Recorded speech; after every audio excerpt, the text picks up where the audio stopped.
With tea dripping from his hair, a young man touches his face in dawning horror. A maid apologizes profusely in the background, but he barely notices. A profound realization strikes him.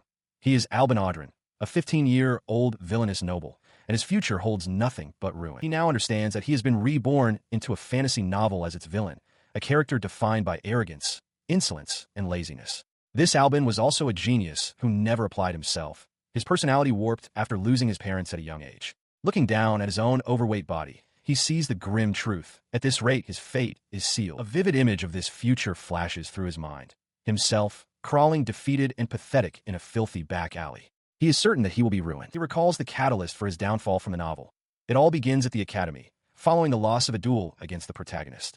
Determined to avoid dying pathetically, he resolves to change his lifestyle immediately. As he makes this vow, a knock sounds at his door, and he calls out to see who it is. The visitor is an older man in a butler's uniform, who introduces himself as Seabass. Albin recognizes him as Seabass Christian, the steadfast pillar of the household. Seabass explains that he heard a server had made a mistake and came to check on the young master. His butler stops short, a look of utter disbelief on his face. He asks if Albin actually changed his clothes by himself. The question makes Albin realize his misstep. The original Albin Audrin was so lazy that this simple act is a monumental event. Trying to cover his tracks, he tells Seabass not to get emotional over such a trivial matter, claiming it's simply faster to do it himself. Internally, he's moved by the butler's reaction. Shifting the subject, he states that there is something more important to discuss and formally requests Seabass's service. He then reveals his intentions. First, he is thinking about losing some weight. Second, since he knows Seabass has knowledge of swordsmanship, he would like to learn from him. The requests leave Seabass utterly stunned and speechless, only able to utter a shocked gasp. Seabass immediately questions his master's sanity, asking if he was hit on the head. Albin quickly denies it, admitting only that his head got soaked with tea. He panics internally, realizing he must convince Seabass if he is to have any future at all. He desperately searches for a convincing reason for his sudden change. An idea strikes him. He looks his butler in the eye and presents his logic. As he is now, he would be unable to find a wife. Seabass stared, his eyes wide with disbelief. A wife? Was that truly the young master's motivation? He tried to reason with the young master, pointing out that his noble status already guaranteed plenty of marriage proposals. But Albin, lying on the floor, was resolute. He ordered Seabass not to repeat himself and to come at him with full force, as if with intent to kill. He then made a bold declaration, vowing to master both the diet and the sword within a mere 6 months. Seabass watched, taken aback by such firm resolve. Albin then reached for a heavy jug, ready to begin. The butler's expression hardened with determination. He bowed his head slightly, formally accepting the charge. Though unworthy, he, Seabass Christian, would assist his master with all his might. Albin, in the background, let out a cheer, privately acknowledging the arduous task ahead. 1 week later, the training was in full swing. Albin lay sprawled on the ground, utterly spent. He cried out in agony, his feet swollen, arms trembling, and sides aching. Seabass, observing calmly from a distance, simply asked if the young master was ready to give up. The butler's training was relentless. A powerful swing of a wooden sword sent Albin flying backward with a cry. He protested that he was already aware of his weakness, but that Seabass was simply too powerful. Seabass merely smiled, remarking that it was better to build muscle in a balanced manner. He collapsed once more, gasping for air. It was no use. His body refused to obey his commands, and every breath was a fiery agony in his muscles. I give up, he wheezed, utterly defeated. However, Seabass's voice cut through his despair. The butler calmly advised that since he was starting from such a disadvantage, it would be wise to proceed at a slower pace. He then delivered a sobering assessment.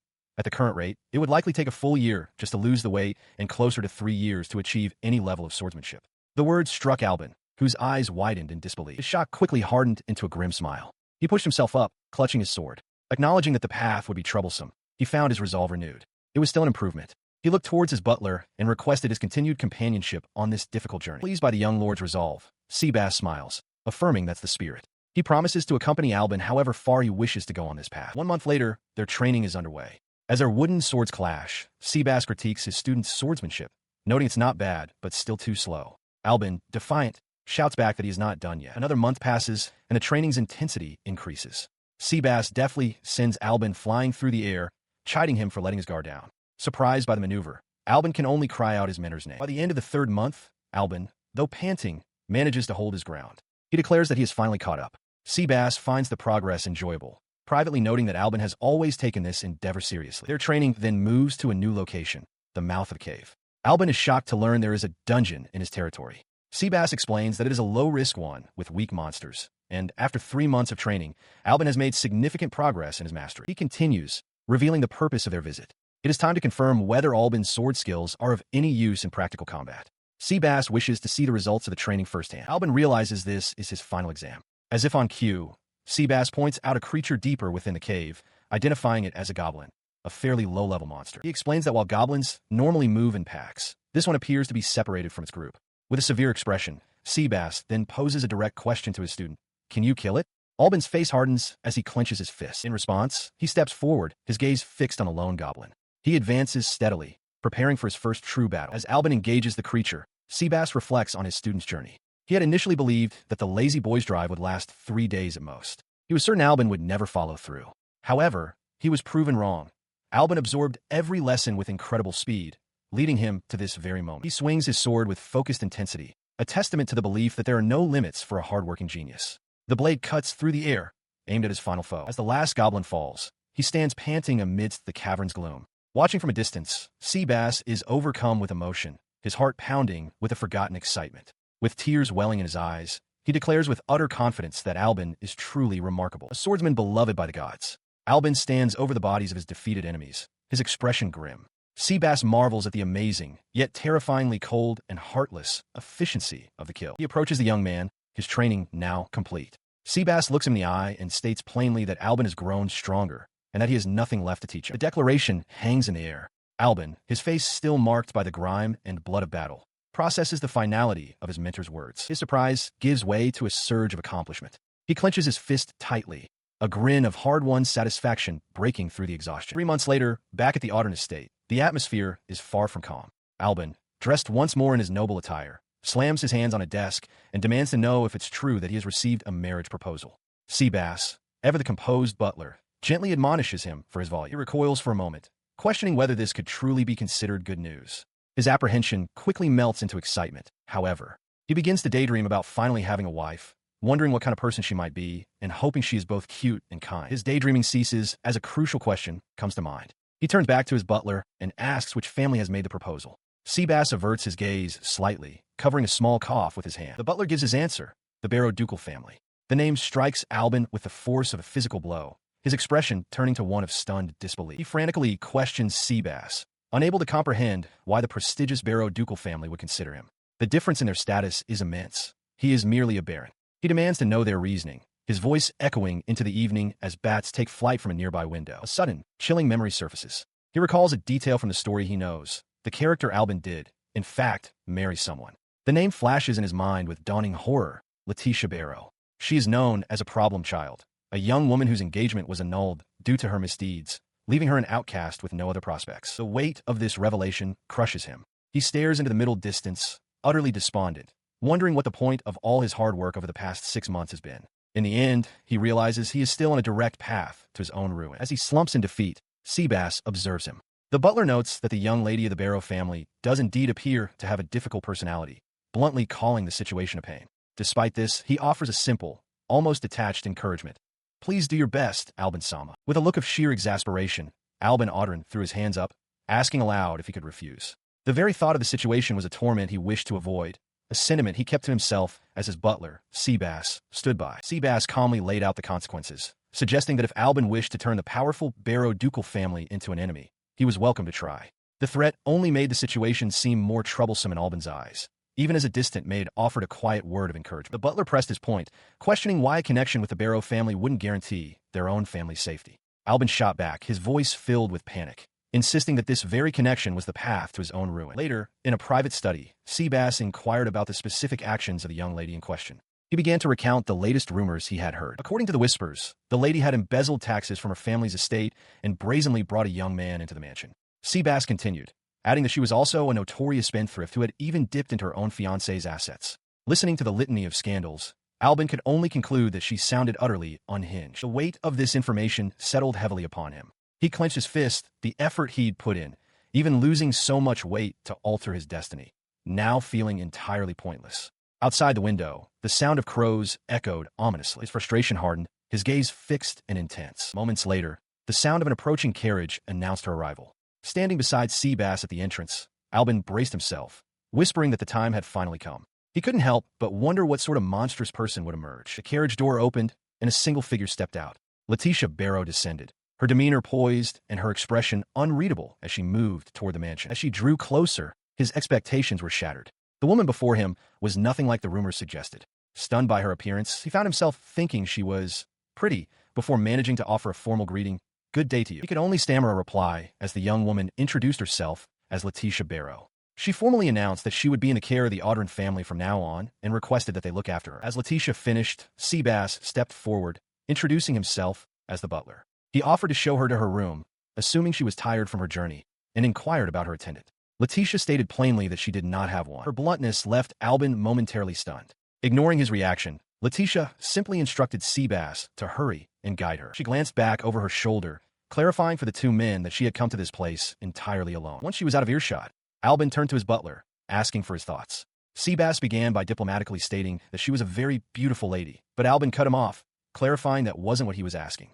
The butler apologized and considered how to summarize his impression. After a moment, while carefully adjusting his white glove, he offered a single, definitive word: odd. Albin immediately agreed with the assessment. He observed that no matter how one looked at it, she sounded completely different from what they had heard. Seabass concurred, adding that her demeanor did not seem to fit that of a girl known for her misdeeds. He elaborated that, if anything, he sensed a certain wisdom from her. Seabass agreed with this conclusion, stating that it appeared there was more to the situation than met the eye. The butler expressed his approval, noting it was good that his master understood so quickly. With resolve, Albin gave him a direct order to look into what had happened to Letitia, but to ensure that no one else knew of the investigation. Seabass acknowledged the command. Albin added that he would try to get as much information out of her as he could, though he was wary of getting involved in the Barrow Duchy's internal problems.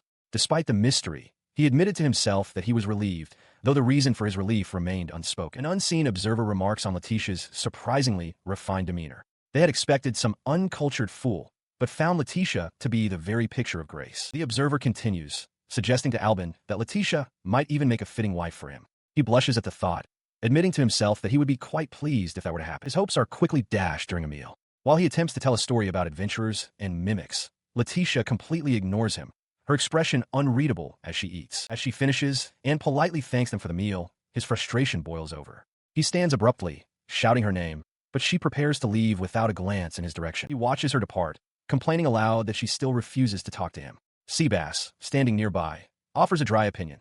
Perhaps the joke was simply too boring.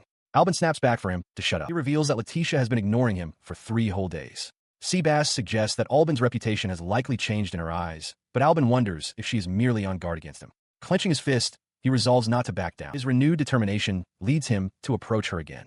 He calls out, inviting her for a walk, but she pointedly turns her head away in silent refusal. He persists, hurrying after her and trying to find common ground by asking about her interests in herbs or potions. His repeated calls go completely unanswered. All of his attempts have ended in failure. He slumps over a desk, completely and utterly defeated. He remains there, lamenting that nothing is working. No matter how much he tries to talk to her, she refuses to respond. All he wanted was, at the very least, a simple conversation. He concluded that there was only one method left. Without taking drastic action, he would never understand what she was dealing with. He approached the large double doors to her room and knocked firmly, calling out, "Letitia, do you have some time?" Inside, Letitia sat reading, pointedly ignoring him. Realizing he was being ignored again, Albin's demeanor shifted. He warned her that staying inside all the time was bad for her health and suggested they go out. With a grimace, he resolved that if she wanted to play it this way, he would play along, just as a villain would. With a sudden, violent kick, he shattered the doors, bursting into the room amidst a spray of splintered wood and glass. The explosive entrance left Letitia utterly stunned, her eyes wide with disbelief as she could only gasp. "What?" He stepped calmly through the wreckage.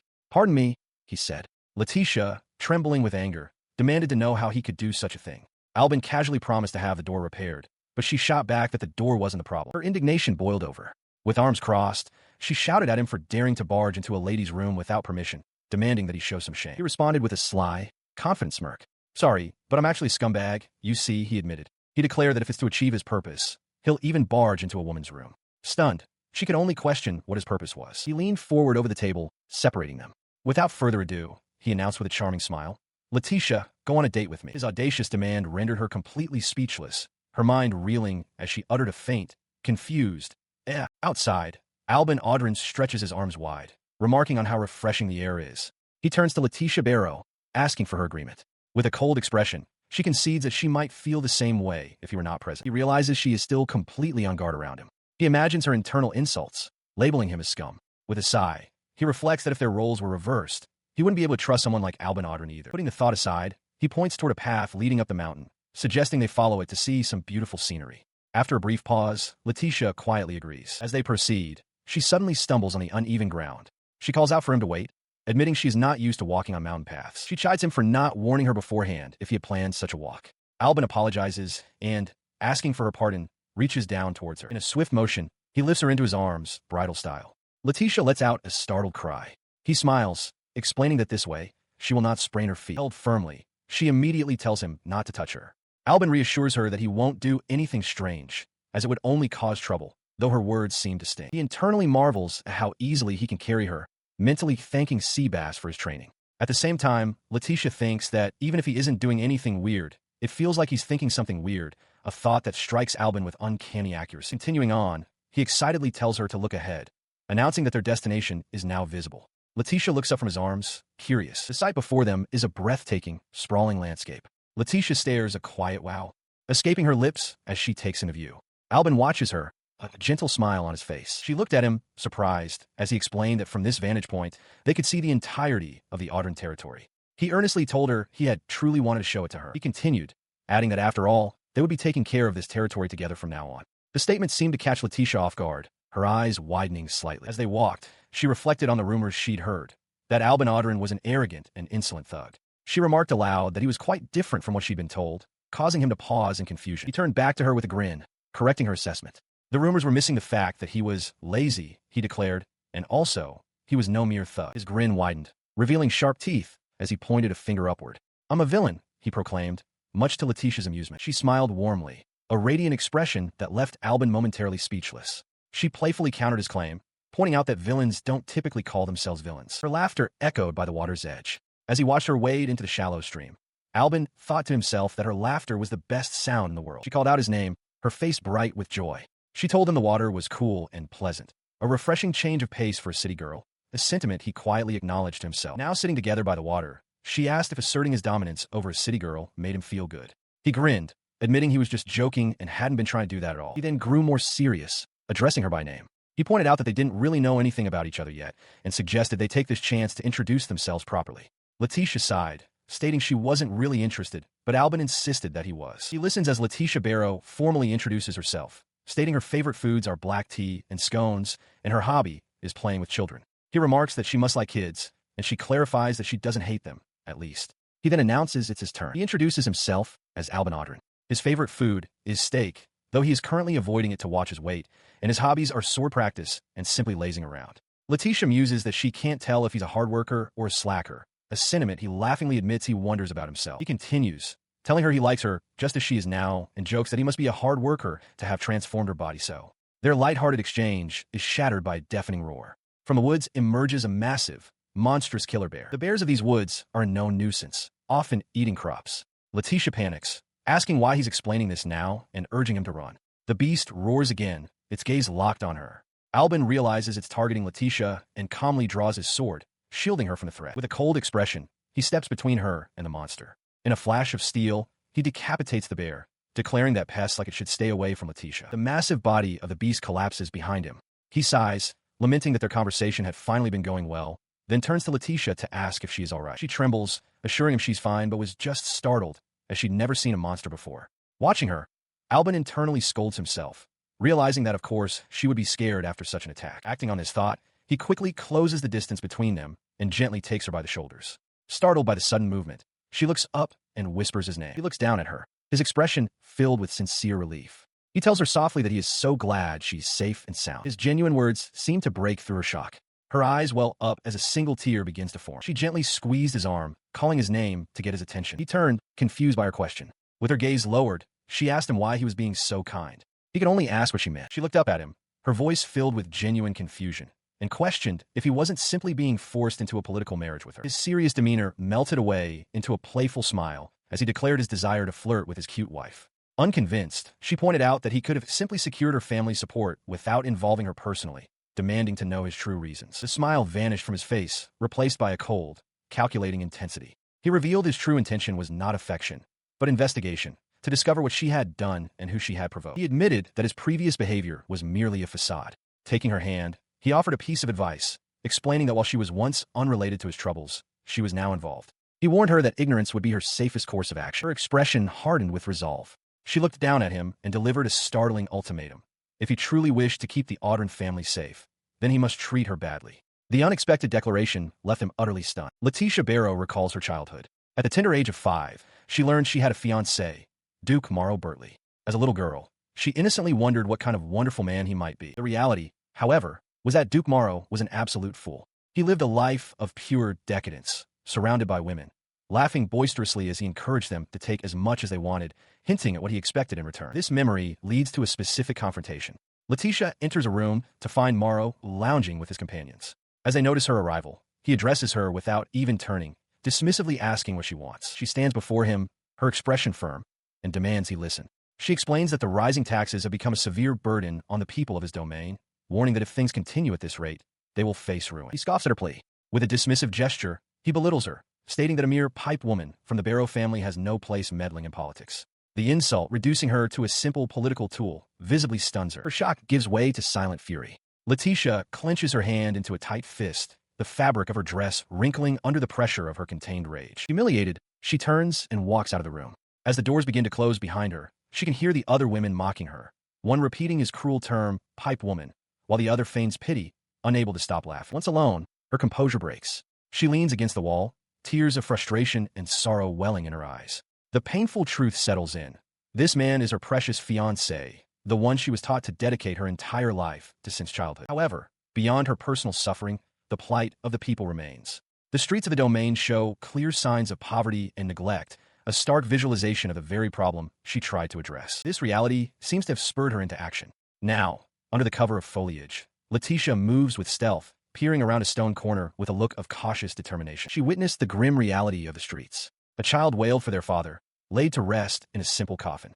Another begged for just a little food. In the chaos, a man caught stealing cried out that his own child was sick, his desperation echoing through the coughing crowds. As she watched from the shadows, she overheard a family's quiet despair. It was the 12th time that month they had no food left. This grim realization led her to a vault, where the clanging of coins filled the air. With a determined swallow, she understood that at this rate, something had to be done. She thought of the people's taxes, clenching her fist. If Morrow was just going to waste them, then she would have to intervene. 3 years passed. The scene shifts to a grand hall, filled with nobles dancing and conversing at a lavish ball. Amidst the murmuring crowd, Duke Morrow Bertley seized the attention of the room. With a theatrical gesture and a malicious grin, he announced to Letitia Barrow that, as of that day, their engagement was officially annulled. He scoffed as she stood, stunned, in the center of the floor.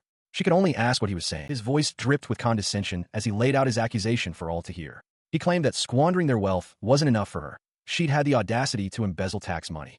He smirked, asking if she truly thought he wouldn't notice. The accusation sent ripples through the crowd. They whispered in disbelief. Tax embezzlement from a member of the esteemed Barrow family?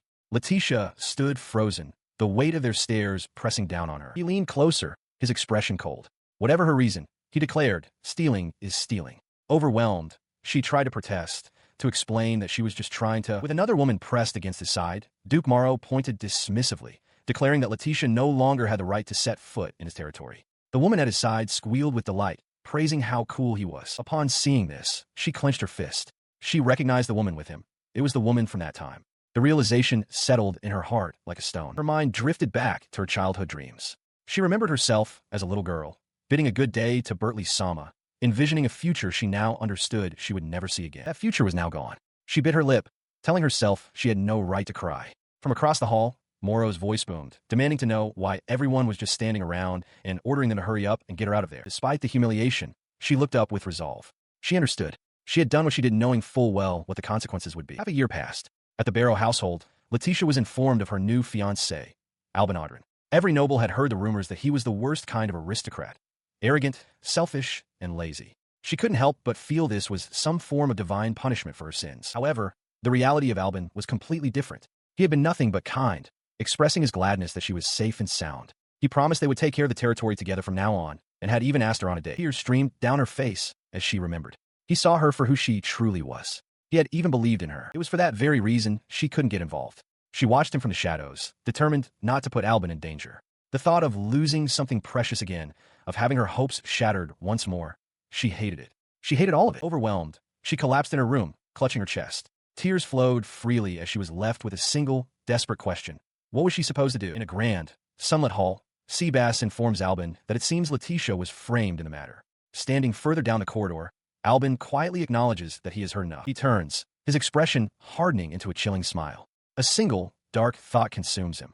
How should he kill the man responsible? As Albin's mind races with violent possibilities, Seabass calmly interjects with a simple no. He explains that the summary, that Morrow framed Letitia for his own sins and then cast her aside, is incomplete. There is more to the story, and he is not yet finished explaining. The butler then reveals a startling truth. Letitia did, in fact, have a hand in the Bertley family's assets. He confirms that, at the very least, that part of the accusation was not false, leaving Albin utterly shocked. He slams his fist down, shouting in disbelief. It's impossible, he insists, convinced there is no way she would ever do something like that. Seabass urges him to calm down, reiterating that while it is true, she had a reason. Leaning over the table, his anger momentarily checked by curiosity, Albin demands to know what that reason was. The explanation begins with an image from the past.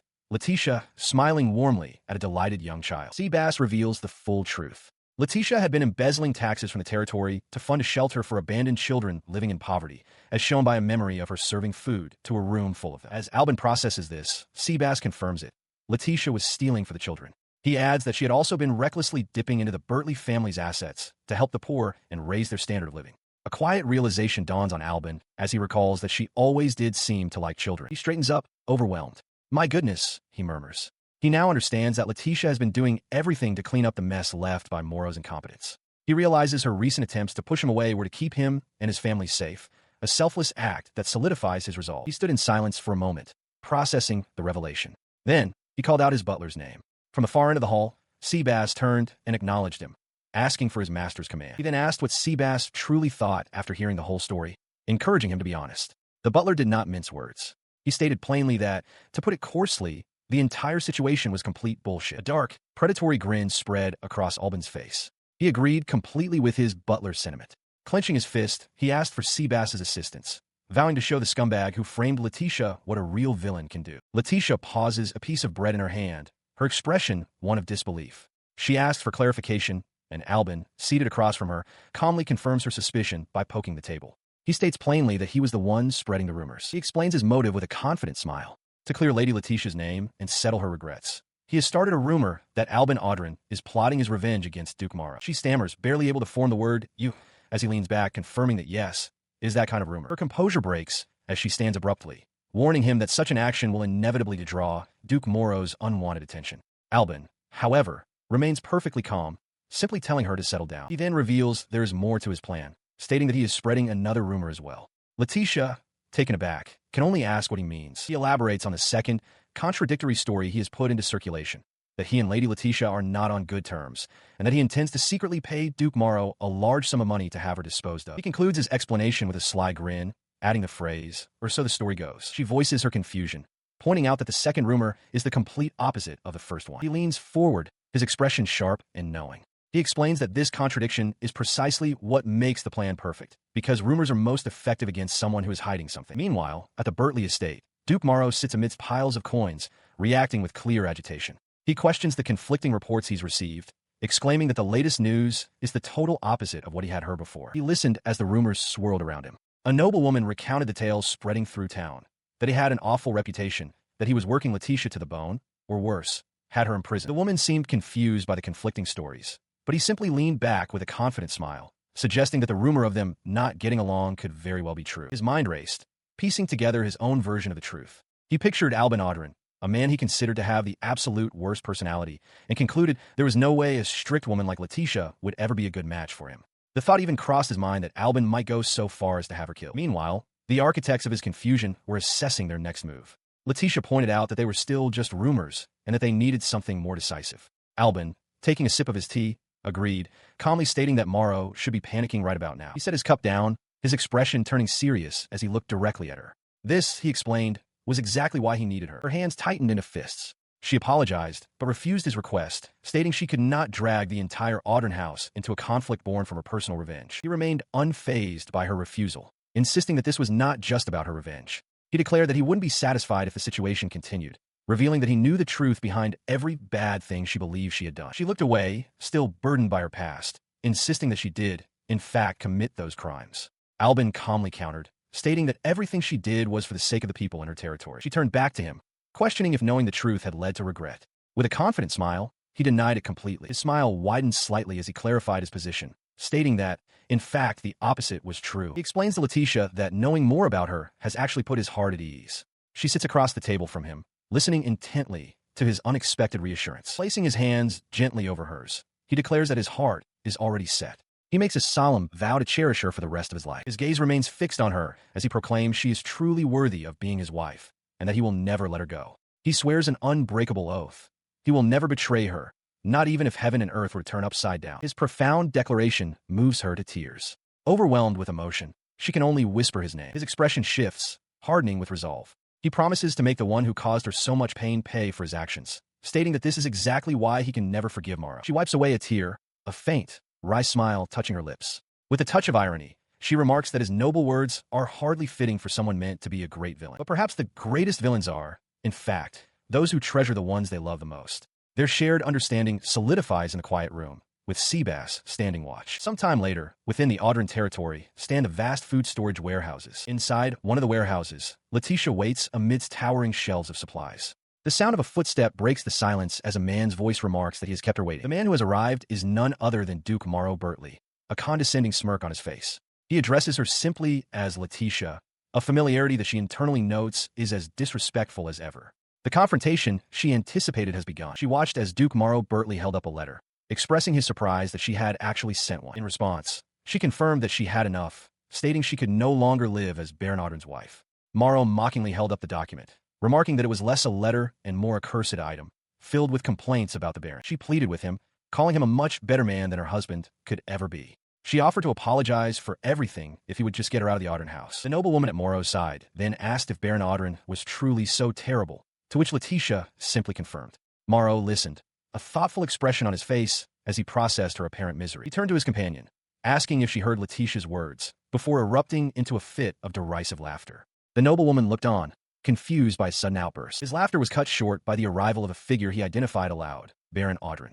Letitia stared in disbelief at her husband's sudden appearance. She demanded to know what Morrow had just said, but he simply revealed a crucial fact she hadn't realized. He had also been in contact with her husband. He elaborated on his scheme, explaining that while rumors of their constant fighting were circulating, her letter was the final confirmation he needed. With a cruel smile, he declared that the moment she begged him for salvation, she had sealed her own fate. He then confessed his true feelings, admitting he had hated her from the very beginning, dismissing her as an uptight woman with no charm whatsoever. As Morrow gloated, Albin stepped forward, placing a hand on his shoulder. He acknowledged that while Morrow once saw her only as the young lady of the ducal Barrow family, and that it had taken great effort to cancel their engagement, the person Morrow had just betrayed was now his own reliable ally. He pointed towards Duke Morrow, whose face was a mask of confusion. The Duke stammered, asking for his orders, to which Albin simply replied, "Right." At this, Duke Morrow's confusion twisted into a cruel smirk. He turned his attention to the seemingly terrified Letitia Barrow and issued a chilling command to Albin. "Kill Letitia Barrow. Kill her." The order was met not with obedience, but with a wide, eager grin. Albin declared that he had been waiting for Morrow to say just that. In a blur of motion, he lunged forward, not at Letitia, but at the Duke's own guards. His blade flashed, cutting them down in an instant. As the Duke and his companions stared in disbelief, Albin calmly stood beside a composed Letitia. He complimented her on her incredible acting, and she, in turn, confirmed that their plan had worked perfectly. Letitia then turned her gaze to the dumbfounded Duke, a sly smile on her face. She feigned humility, stating she was very honored to receive such praise, leaving Morrow to gape in the face of his utter defeat. In a vast storeroom, Duke Morrow Bertley storms towards Albin Audrin, his face contorted with rage. He points an accusing finger, demanding to know if this was all part of Albin's plan. An unfaint smile plays on Albin's lips as he calmly questions the accusation, reminding the Duke that he was the one who first tried to frame Letitia. With a swift, fluid motion, he unsheathes his sword and levels it at Morrow. His eyes are cold as he declares that he will not forgive him. He vows to make Morrow feel the same despair that Letitia was forced to endure. At the threat, Morrow begins to tremble and sob. Recovering a sliver of bravado, Morrow points out that their collusion is treason, a serious crime. The noblewoman at his side agrees, questioning if a mere baron and a disgraced noblewoman truly believe they can escape punishment. Morrow smirks, confident he has regained control. His confidence shatters as a stern, imposing figure with an eye patch steps into view. The newcomer suggests that perhaps it is time to solidify Baron Audrin's position instead. Morrow looks up, stammering in disbelief. The man commands Duke Morrow Bertley to stand down, stating that any pretense of ignorance is useless. He introduces himself, Hux de Crayon, highest honorary knight commander of the kingdom's Knight Order. Morrow is aghast, wondering aloud why Lord Crayon would be in such a place. Lord Crayon explains his presence is due to an invitation from his friend, Seabass, for a trip to the Audran territory. He continues, stating that by sheer coincidence, he overheard Morrow ordering the murder of the Barrow ducal family. As Morrow begins to deny it, Seabass steps forward with a letter he claims to have stolen from Albin. Panicked, Morrow snatches it, insisting it's all a plot concocted by Albin. After reviewing the letter, Lord Crayon clarifies that it contains no mention of killing. It only states that if Morrow wishes to be rid of Letitia, Albin would lend a hand. Albin feigns ignorance, asking what they're even talking about. Letitia observes him, realizing the truth.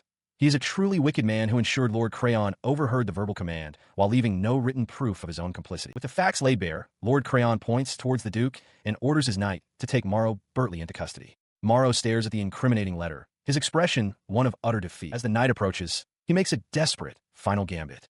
Throwing out his hand, Duke Morrow Bertley roars that he hereby challenges Baron Albin Audran to a duel to restore his honor. His challenge was met not with fear, but with a grim smile from Albin Audran. Though Albin considered it a pain, he realized this was the perfect excuse to defeat Morrow fair and square. With the duel accepted, Knight Commander Hux de Crayon announced that he would serve as the official witness. As the combatants faced each other, Morrow seethed, vowing to kill Albin. Before they could begin, Albin interrupted, stating he had one question to ask first. He asked Morrow if he had any intention of apologizing to Letitia, suggesting that a sincere apology might lead to a more peaceful resolution. Enraged by the very idea, Morrow screamed in defiance and lunged forward, sword first, telling Albin to die. The furious attack was met with a brutal counter. Albin declared he would no longer hold back as he shattered Morrow's nose with a powerful blow. Clutching his face in pain and disbelief, Morrow stammered while Albin coldly taunted him, asking what happened to his earlier threat. Staggering, Morrow swung his sword wildly, unable to land a single hit. He screamed in frustration, questioning how the lazy Albin Audran could be so strong. Dodging with ease, Albin revealed that he had been training for the past half-year before slamming Morrow to the ground. Towering over the fallen Duke, he began to explain. He told Morrow that while he was out carousing and making his subjects suffer, Letitia was doing her best to help the people and prevent his ruin. As Letitia watched with a pained expression, Morrow could only stammer in response. He silenced Morrow's attempt to speak, continuing his condemnation. Albin stated that nobles are merely leeches who depend on the commoners, a fact Letitia understood. She took risks to save the Bertley territory, but Morrow, as Albin twisted his arm, the Duke screamed in agony. His lecture reached its damning conclusion. In the end, Albin declared, all Morrow had done was trample on Letitia's feelings. With that final pronouncement, he delivered a powerful kick, sending the Duke flying across the hall. The kick sent him sprawling, but Morrow scrambled back to his feet, consumed by a desperate fury. Screaming for Albin not to mess with him, he raised his sword for one last, reckless charge. His desperate charge was met with a single devastating blow. Albin's blade flashed down, severing Morrow's right arm at the elbow and ending the duel in a spray of blood. He stood over the fallen Duke, whose screams of agony echoed across the grounds. As Morrow clutched the stump of his arm, Albin's voice cut through the air, cold and sharp. He asked if Morrow had finally tasted the despair that Letitia had been forced to endure, and with a chilling finality, declared that the Duke would die right there. Just as he prepared to deliver the final blow, a gentle presence enveloped him from behind. Letitia wrapped her arms around him, her expression peaceful as she held him close. She pleaded with him, her voice soft but firm, telling him he had done enough. With tears welling in her eyes, she warned that taking another step would stain his very soul. Her words broke through his rage, and he could only utter her name in stunned silence. The tension dissipated. Letitia looked up at him and offered a sincere thank you, admitting she never imagined he would become so enraged on her behalf. From the sidelines, Lord Crayon observed the exchange with a knowing smile. An official's voice boomed across the dueling grounds, formally declaring Albin Audran the victor. Albin turned to Letitia, questioning if this outcome was truly enough for her. She affirmed that it was, explaining that simply achieving her revenge was all she needed. She then complimented his earlier performance, calling his acting quite wonderful and musing that they would make a good couple. Albin readily agreed, suggesting they aimed to become the most villainous couple in existence. The idea brought a smile to both their faces, as Letitia considered the pairing of a villainous lady and a great villain to be a perfect match. And so, a new pact was formed, built on shared vengeance and a mutual understanding. They would stand together, evil upon evil, the most villainous couple. 1 month after the duel with Morrow, the day of the wedding has arrived. Inside a grand room, Albin Audran stands frozen, his hand covering his mouth in a state of shock. He questions why this is happening, his nerves getting the better of him. His butler, Seabass, approaches and firmly tells him to get a hold of himself, reminding him to act in a manner befitting a groom. He sighs, admitting he wasn't even this nervous during his first goblin subjugation. The entire ceremony came about because Letitia suggested that since they were already husband and wife, they might as well have one. Seabass considers this a good thing, a grand new journey for them both. Winking, He tells Albin that he needs to feel nervous, otherwise Letitia would surely be disappointed. His butler's words seem to work. Albin claps his hands to his head, newly determined. He declares that he'll do it, motivated by the thought of seeing Letitia in a wedding dress, certain she will look incredibly cute. Seabass remarks that this reminds him of Albin's father, who was also terribly nervous on his wedding day and had to hit himself to snap out of it. Albin finds the story nostalgic, though he admits he can't quite imagine his parents at that age. Hearing this, Seabass bows deeply, his voice thick with emotion. He states that being able to attend the weddings of 2 generations of the Audran family fills him with pride. Albin looks on, touched, and replies that hearing Seabass say that feels like the greatest honor he could ever receive. He pauses, then begins to add, but to me, he finishes his thought, telling Seabass that he thinks of him as a father. The old butler is stunned in his silence, his eyes wide. Albin smiles, admitting that all of Seabass's effort was worth it, even though he was a troublesome brat. He feels truly happy now. Overcome with emotion, Seabass begins to weep as Albin reminds him that it's time to go. Meanwhile, in another room, Letitia is being attended to by a noblewoman. The woman asks if she is feeling lonely, but Letitia reassures her that she has calmed down. She reflects on the fact that none of her own relatives are present, but the kindness of the people in the Audran barony has kept her from feeling alone. As she touches the necklace at her throat, she comes to a realization about why she felt no nerves during her engagement party with Morrow. She understands now. The heart-throbbing sensation she feels in her chest is because she is marrying someone she truly loves. While vague anxieties about the future still linger, whether they will make a good couple, she knows her current happiness far outweighs any of those worries. As she basks in this feeling, Albin peeks through a curtain, a wide, happy grin on his face that mirrors her own joy. Letitia, however, turns to Seabass, informing him that her flower veil is missing. She remarks that this absent-mindedness isn't like her at all, but decides that, for today, at least, she concludes her thought with a gentle smile, thinking that perhaps it may not be so bad after all. At that very moment, standing at the altar, Albin's confidence has vanished. He looks pale and sick, thinking to himself that he's so nervous he feels like he's going to puke. His internal panic spirals. He tries to run through the sequence of events. Seabass and Letitia walking down the aisle, lifting the veil, the vows, the ring, but it only makes him more anxious. He wonders why wedding ceremonies have to be so meticulously planned, admitting to himself that he's scared. Just then, the bride's entrance is announced, and his face contorts with terror. He watches, mesmerized, as Letitia approaches the altar. She is a vision in her wedding gown,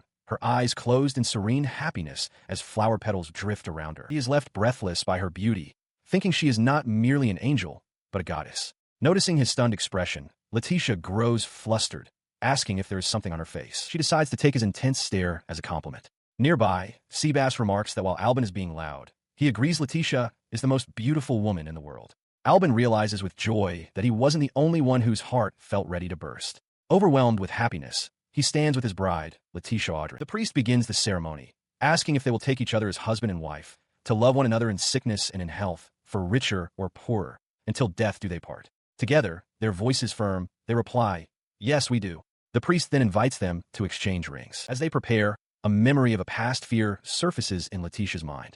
She recalls apologizing to Albin, admitting she was scared and questioning if a fallen noble like herself truly deserved to be happy, or if it was right for her to accept this. But Albin's voice from the present shatters that memory of doubt. He declares with absolute certainty, "Of course it is." He promises to make her happy, vowing to prove he can make her the happiest person in the world. He slides the ring onto her finger as proof of his promise. Tears welling in her eyes, Letitia tells him she is truly happy, perhaps the happiest she has ever been. As they lean in to kiss, Albin gently tells her it's still too early to decide if this is her happiest moment. He explains that this is only the beginning, for there is still so much more to come. He reminds her of his vow to make her the happiest person in the world. Letitia muses that, by his logic, they won't be able to decide on the best moment even as grandparents. Albin agrees, adding that the joys of being a couple have just increased. He thinks to himself that a smile suits her best. As he lifts her veil, her heart swells with emotion. Looking at him, Letitia makes a silent, resolute vow.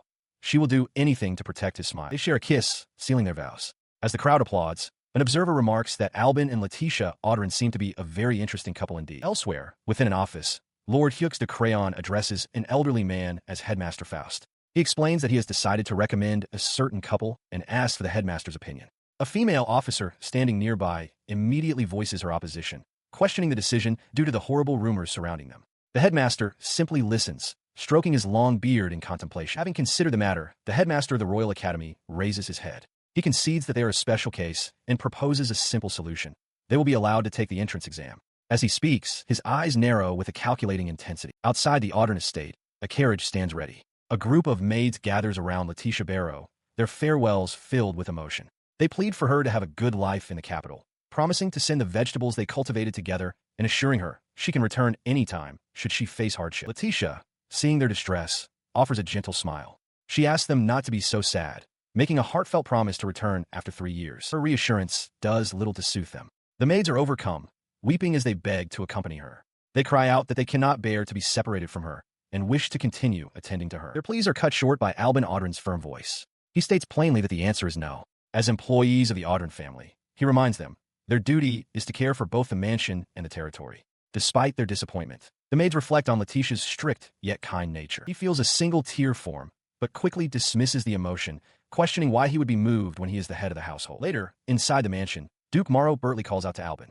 As Albin turns to acknowledge him, he is also seen kneeling before seated Letitia, gently taking her hand in his. As they prepare to depart, Seabass approaches with a final, solemn request. He bows deeply, urging Albin to be very cautious at the academy and to contact him without hesitation should he ever need his power. He responds with a confident smile, asking who Seabass thinks has been training him for the last 6 months. With that settled, the newlyweds, now both 16, are ready to depart. Their shared goal is to learn more about the dignity required of a noble. To achieve this, they will enroll in the grand and imposing Magdala Academia Royal Academy. Upon their arrival, Duke Morrow Bertley is already there to greet them. Albin stumbles out of the carriage, complaining that the long ride felt like a form of torture. Morrow formally welcomes Albin Audrin-sama and Letitia Barrow-sama, stating that he's been waiting for them. He is greeted at the academy entrance by 2 identical butlers. They inform him that his exam is awaiting, while Letitia is told that her room has been prepared. In response to the news, Letitia places a reassuring hand on his shoulder, asking about this unexpected exam. Albin dismisses her concern, waving to Morrow in the distance, and explaining that Morrow's family simply wants to play with him a bit more. His expression shifts to a confident, knowing smirk as he internally dismisses their intentions as nothing more than a boring play. Meanwhile, on a training ground lined with targets, an examiner waits impatiently. Spotting Albin and Morrow approaching from across the courtyard, the man scowls, muttering that the damned brat has finally arrived. As they draw near, Duke Morrow formally introduces Baron Albin Audrin to the examiner, Professor Bastian. The professor sizes Albin up with contempt, silently noting his cowardly-looking face and vowing to make him fail so spectacularly that he'll be brought to his knees. Albin, however, offers a pleasant smile and a polite greeting. His calm demeanor only enrages Professor Bastian, who explodes, shouting that he was far too slow in arriving. The professor's tirade continues as he questions Albin's seriousness about enrolling, calling his tardiness absurd. Bastian believes that such an aggressive verbal assault is the best way to make arrogant types cower. He then snaps at Albin, demanding to know what's wrong with his mouth. Unfazed, Albin calmly retorts that the carriage was on time and that Bastian was simply waiting of his own accord. With the verbal sparring concluded, Albin's expression turns serious. He points forward decisively, declaring that it is time to begin the exam. He specifies the task: aim for the distant target and strike it with magic. Professor Bastian sneered, utterly convinced of the young man's failure. He declared that there was no way in hell Albin could possibly succeed. He calmly extended his hand, questioning the professor's logic. Was it truly impossible to learn magic before enrolling in the academy? Before Bastian could answer, a sphere of crackling dark energy coalesced at his fingertips as he uttered the incantation for a darkness flame. The projectile shot forward, striking the target with a concussive blast. Even he seemed taken aback by the result, a quiet sound of surprise escaping his lips. Professor Bastian stared in disbelief, sweat beading on his brow. He recognized the spell as mixed magic, a feat he himself could not perform. The question of how this was possible echoed in his mind. Turning back to the stunned professor, he asked with a confident smile whether he had passed or failed. He explained that this was the result of half a year's training with Seabass, not just in swordsmanship, but also in the ways of magic, all in preparation for the academy. The explanation only seemed to deepen Bastian's frustration. Regaining his composure, Professor Bastian announced the next phase of the exam, a mock battle. The condition was simple. If Albin could land a single hit, he would pass. In response, the young noble drew his sword. He questioned what kind of tyranny required a student to defeat a professor just to enroll, but Bastian was already charging. With a single hand on his blade, he effortlessly parried the attack, coolly asking what was wrong and pointing out his self-imposed handicap. The casual dismissal enraged the professor, who cursed him as a brat. Leaping high into the air, he looked down on his opponent, declaring him to be the inferior one in this exchange. Before Bastian could react, Albin descended, landing the single required hit. The professor fell to the ground, defeated. Standing over him, Albin calmly began to sheath his sword. The test concluded. He looked down at his defeated opponent, a confident smirk on his face, and uttered a single, dismissive word. Weak. He continued to mock the professor, questioning if he was truly worthy of his title at the Royal Academy. Albin goaded him, asking if he wanted to fight for real with swords or magic, eager for more entertainment. Suddenly, a stern voice cut through the air, declaring, "That's enough." The command came from an elderly man with a long, braided white beard who had just entered the hall. Professor Bastian, startled, immediately recognized him and cried out his name, Headmaster Faust. Albin recognized the man as Faust Melchizedek, the headmaster of the Magdala Royal Academy. He recalled the man's reputation as the strongest mage in the Varland Kingdom. The headmaster addressed him directly, confirming he was Baron Albin Audren. Faust revealed that he knew of him through a recommendation from Lord Crayon, who had described Albin as a talent that appears only once a century. On the floor, Professor Bastian struggled to his feet, pointing an accusatory finger.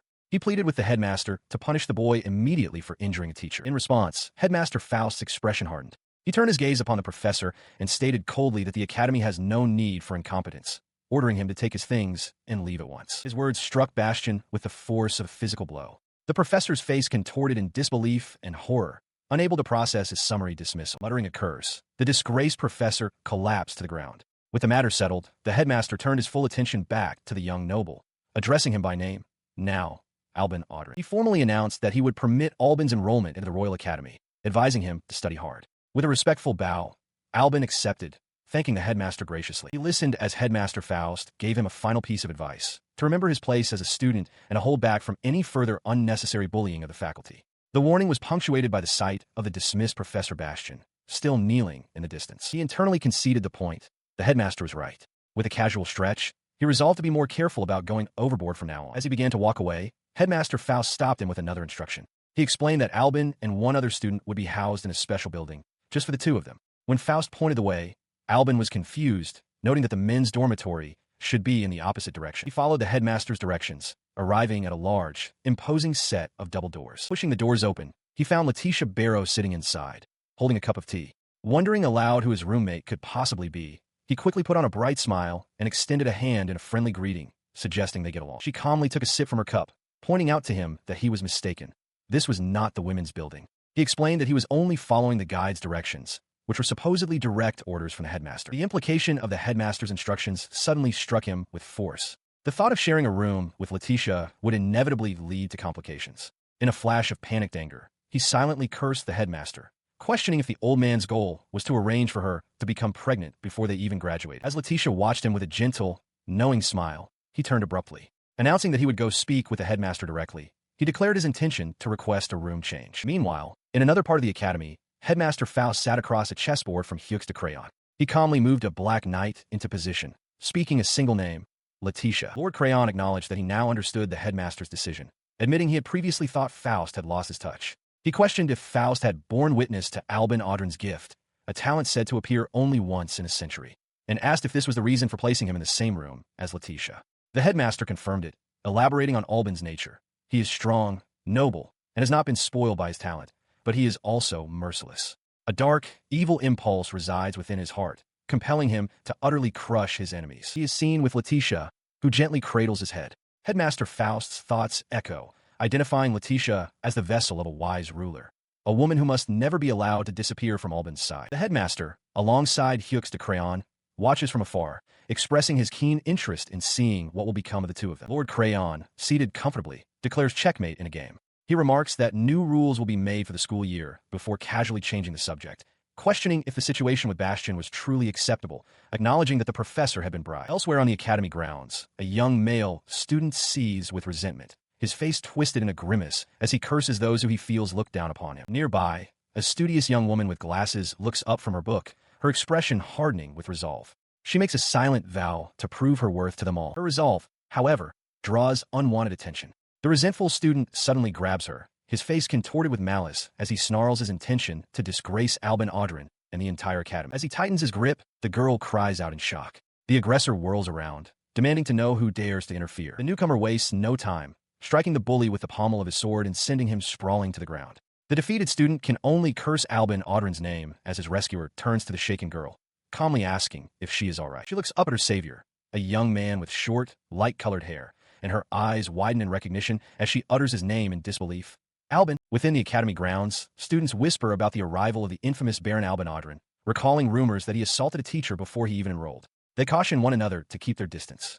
Seemingly oblivious, Albin lounges on a bench, letting out a great yawn. He rises, a flicker of concern crossing his face as he notes Letitia's tardiness. He remembers she had gone to pick flowers, but an unsettling feeling begins to creep in. Driven by this premonition, he peers around a stone wall, his expression hardening with suspicion. His fears are confirmed. He sees Letitia surrounded by a group of haughty, noble women. The leader of the group mocks Letitia, remarking on her audacity for enrolling in an academy that is no place for a fallen noble. Albin's hand instinctively goes to the hilt of his sword as he contemplates his next move. The noblewoman leans closer, her voice dripping with contempt. She insults Letitia's perfume and compares her to a loud dog wearing human skin. Letitia endures the verbal assault in silence, her face hidden from view. Her two companions smirk, clearly enjoying Letitia's humiliation. One of them, incensed, demands to know why they should be looked down upon by someone like Letitia and raises a hand to strike her. From his hiding place, Albin's face twists in fury as he whispers Letitia's name. Before the slap can connect, a young man with light hair materializes, catching the aggressor's wrist. The three bullies are stunned by the sudden, calm intervention. His gaze is sharp and critical. He asks the trio if they can truly call themselves nobles when they gang up to bully a single person. The girl whose arm is held scoffs, declaring that Letitia is hardly worth the effort. Watching from the sidelines, Albin is utterly flabbergasted by this unexpected development. He watches as the young man who intervened asks Letitia if she is all right. The student dismisses her thanks, saying he couldn't just walk by. Letitia confirms she is fine, thanking him again while internally remarking on how handsome he is. A flash of intense irritation crosses Albin's face. He clenches his fist, his expression contorting with annoyance at the interaction. Closing the distance in an instant, he puts a possessive arm around Letitia's shoulders. He addresses the other student, thanking the pretty boy for saving his wife, but adding a thinly veiled warning that he would appreciate it if he kept his distance. Letitia looks up, surprised. The other student is taken aback, apologizing immediately and explaining that he didn't know she was married. A moment of realization dawns on him as he connects the name to Baron Albanadrin, exclaiming that his famous exploits are a massive rumor among the commoners. Composing himself, the student extends a hand and introduces himself as Leonil Highland, inviting them to call him Leo. Albin accepts the handshake, his expression unreadable as Letitia looks on. As Leonil smiles, Letitia feels Albin's grip on her shoulder tighten painfully. She glances up at her husband, silently questioning his action. His face is a mask of cold displeasure, his eyes narrowed in silent, simmering anger. Moments later, Albin leads Letitia away, walking down a long, empty corridor and leaving the academy grounds behind them. As they walk under the stars, Letitia looks at her husband's dark expression and correctly guesses his thoughts. She asks if he's currently plotting how to drive Leonil out of the academy, adding with a gentle smile that as his wife, she can tell. She turns to him, her expression soft. She reassures him not to worry, stating plainly that she is not attracted to Leonil at all and that he doesn't need to get him away from her. She gently asks her dear husband to stop making such a face. He lets out a thoughtful sigh, a bead of sweat on his temple as he processes their conversation. Standing with Letitia outside the door to classroom F, he concedes that she is right and agrees to try and get along with Leo. His newfound resolve is immediately tested as a cheerful voice calls out. Leonil Highland appears, brightly greeting Baron Audrin and Mrs. Letitia, much to Albin's visible displeasure. The young man continues, expressing his delight that they are all in the same class. Letitia, however, places a hand on his shoulder, firmly reminding him to be quiet inside the classroom. Inside, the classroom is a tableau of diverse students. Letitia stands with her arms crossed, surveying her new classmates with a stern, observant gaze. Their quiet observation is broken by a woman bursting in with theatrical energy. She introduces herself as Paula Velvet, the professor for Class F. As she greets them, Letitia notes her apparent lack of energy, and another student's hand shoots up with a question. Before she can continue, a student named Ivan stands to voice a complaint. He questions why he, from the honorable Scottish ducal family, is in the same class as those with no proper title or rank. His disdainful words draw the ire of a spiky-haired student who challenges his assertion that they are beneath him. His arrogant words draw an immediate, physical response. The spiky-haired student leaps onto a nearby windowsill, startling a female student as he closes the distance to Ivan. Perched on the windowsill, the spiky-haired student reminds Ivan of the headmaster's words. Titles are to be forgotten at school. He points out that the noble must have skipped the entrance ceremony. Ivan retorts that he doesn't care and insults the other student for being a lowborn. Nearby, the young woman who had watched him leap trembles slightly, finding the confrontational student to be an interesting fellow. As she and the other students watched the tense standoff, their professor, Paula Velvet, suddenly clapped her hands together, silencing the room. With a cheerful expression, she announced that first, she had something she wanted everyone to do. She held up a piece of chalk, explaining that the academy had implemented some new rules this year, rules that would be decided from among all of them. With a flourish, she drew a crown on the blackboard and declared that they would have to decide on a king who would have control over the class. The declaration left Albin, Letitia, and Leonil utterly bewildered. They could only stare in confusion, quietly questioning the term king. Their confusion quickly turned to outrage.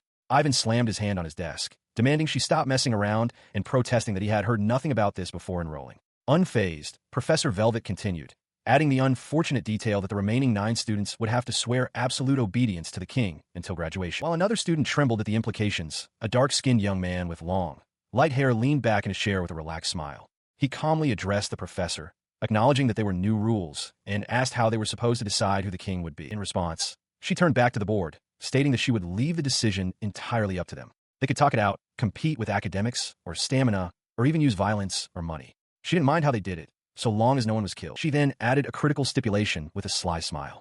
If a king had not been chosen within 1 month, all of them would be expelled. The professor's smile widened as she encouraged them all to use everything they had learned so far and knock the others down a peg or two. Her words were met with varied expressions. Letitia's concern, Ivan's stern glare, and the dark-skinned student's intrigued smirk. Her challenge was immediately met. A boisterous student, identified as Rowan Steradian from seat number 6, shot to his feet. He slammed his fist on his desk and roared a proposal. Everyone should duel, and the last one standing would be the strongest, the only one fit to become king. His savage proposal drew immediate and varied reactions. A young woman named Estelle Appleberry, seated as number 2, found the idea amusingly barbaric, remarking that the class king should obviously be someone elegant and pure. In contrast, the student in seat number 1, Shanoa Grain, timidly clasped her hands and pleaded for the fighting to stop before it could even begin. Her plea was ignored by Matthias Wolf, seat number 4. He declared that the richest person holds all the power, and since that was him, everyone should be under his rule. He asserted that these are simply the rules of the world. Another student, Lockie Azalea from seat 5, offered a much more carefree opinion, cheerfully suggesting that she thought anyone would be fine for the role. Amidst the chatter, Carla Rexon of seat 7 remained silent and still, her masked face betraying no emotion as she observed her classmates. Cutting through the varied opinions, Ivan Scottish from seat 3 adjusted his glasses. He stated coolly that a king is defined by authority, and since everyone else present was a lowborn, they inherently lacked it. His gaze fell upon the other nobles, Albin, Letitia, and Leonil. His words hung in the air of the grand, star-ceilinged classroom. Letitia Audrin considered the concept of authority, then turned to face Ivan directly. She countered his claim, asking if there wasn't someone present who held even more authority than him. She then addressed Professor Velvet, asking for permission to recommend someone other than herself. With the professor's silent acquiescence, Letitia announced that she had one thing to say. She knew who was truly fit to be this class's king. Moving to Albin's side, she took his arm and declared with a radiant smile that it could only be her husband, Albin Audrin. The proclamation sent a wave of shock and confusion through the other students. Before anyone could fully process the nomination, Leonil Highland stepped forward, raising a hand placatingly. He cheerfully suggested that, for now, they should have a preliminary round to settle who the strongest is first. Letitia continues her endorsement, a confident smile on her face as she raises a finger. She declares that without a doubt, this quality is also part of what makes him Albin. It doesn't matter how many people he fights, she insists he will not lose. Her absolute certainty catches Albin completely off guard. His eyes widen in disbelief, a single bead of sweat forming as he processes her words. His shock gives way to pure exasperation. As the other candidates, Rowan, Ivan, and Matthias, look on, Albin throws his head back and wails, lamenting that this whole situation is an immense pain. Inside a classroom, Ivan Scottish expresses his outrage. He finds the suggestion that the notoriously lazy Baron Audrin is the most fitting candidate to become the king to be utterly absurd. Beside him, Letitia Barrow smiles knowingly, challenging Ivan directly. If he doubts it, she suggests he should put to the test and face Albin himself. Following her provocation, the scene shifts to an arena where the challenge has been accepted. 2 of Ivan's companions, Rowan Steradian and Matthias Wolf, are already lying defeated on the ground as Ivan looks on, stunned. The victor, Albin Audrin, stands with a gloved hand over his face, sweating. He sighs to himself, thinking what a pain this all is. His opponents, however, are not all down. Matthias Wolf calls out to him, warning that he won't be holding back. Rowan Steradian chimes in, asking to fight Albin one-on-one first. He repeats his sentiment under his breath, acknowledging the tiresome situation. But his demeanor shifts as he thinks of his wife's expectations, which he cannot betray. A confident smirk forms on his face. He concludes that to completely crush a bunch of insects, one must get them all at once. He then issues his own challenge. All 3 of them are to come at him. Accepting his terms, the 3 students ready themselves for a coordinated assault. The fight begins. Ivan, Rowan, and Matthias lunge at Albin from 3 different directions, weapons poised to strike. As they close in, Albin smirks, noting internally that their killing intent isn't half bad. He meets their combined assault with a single, powerful block, roaring that their efforts are not enough. The force of the impact sends the attackers flying backward, their weapons scattered. In an instant, the battle is decided. Rowan and Matthias lie defeated on the ground. From the stands, Letitia and Estelle observe the outcome. The only one left standing is Ivan, who stares in utter disbelief, his hand trembling as he clenches it into a fist, cursing his powerlessness. He unleashes his magic, casting an aqua whip.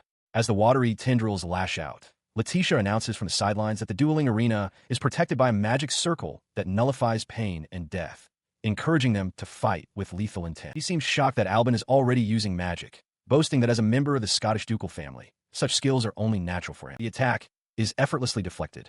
Albin, with a dismissive question, closes the distance in a blur of motion. In a flash, Albin is behind his opponent, sword at the ready, declaring the magic a mere parlor trick. Ivan is disarmed and defeated.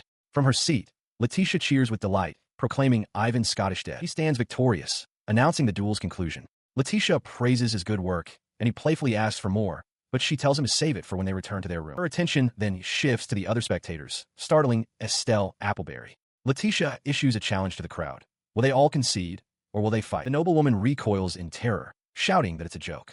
She vehemently refuses, declaring there is no way she would fight a monster like it. Letitia, however, looks toward Albin, her expression serious. She confesses that after witnessing his fight, she felt a strong desire to test her own skills. Her hand reaches for his. She murmurs that she has been trying to avoid this outcome, but it seems this story is compelling her to fight him. The scene shifts to a vision of the future. Albin lies defeated on the ground as Leonil Hylant stands over him. Letitia's thoughts identify Leonil as the protagonist of this fantasy novel, the one who will eventually lead her to ruin. He and his partner, Carla, face their opponent. Albin Audrin hovered before them, sword at his side, and asked if the two were prepared for what was to come. In response, Leonil calmly stated that he was fine to begin whenever. Albin's lips curled into a confident smirk as he acknowledged the young man's readiness, addressing him as Leo. He couldn't lose this competition, he thought to himself. With a challenging glint in his eye, he mentally dared the so-called protagonist to show him what he was capable of. With a shout, Albin declared the match had begun. He wasted no time, firing a blast of energy from his palm. Leonil, however, was just as quick, raising his sword to deflect the attack with a sharp clang. The deflection was merely the opening move. The two warriors closed the distance in an instant, their blades meeting in a rapid exchange before Albin twisted his body, narrowly avoiding a powerful swing from Leonil's sword. Pausing for a breath, Albin offered a compliment, admitting that Leonil's skill was quite good. Leonil, a look of slight surprise on his face, replied that he could say the same. Their blades locked once more. Albin found it a pain. Even when he conservatively estimated his opponent's abilities, they were already fighting on equal footing. He wondered if this was the corrective power of the protagonist at work, a force that was already proving to be too much. He shouted out to Leonil, his voice a mix of admiration and frustration. It was amazing, he conceded, that Leonil could keep pace with him even when they were fighting to the death. From across the arena, Leonil replied that he was very honored by the praise. Watching from the sidelines, Estelle Appleberry was captivated by the spectacle, murmuring in amazement. Beside her, Letitia Barrow watched with a faint, knowing smile, as if she already understood the significance of the display. Back in the arena, Albin crouched low, his expression hardening. He declared that out of respect for Leonil's skills, he was going to take the fight a little more seriously now. He brings his sword down with blinding speed.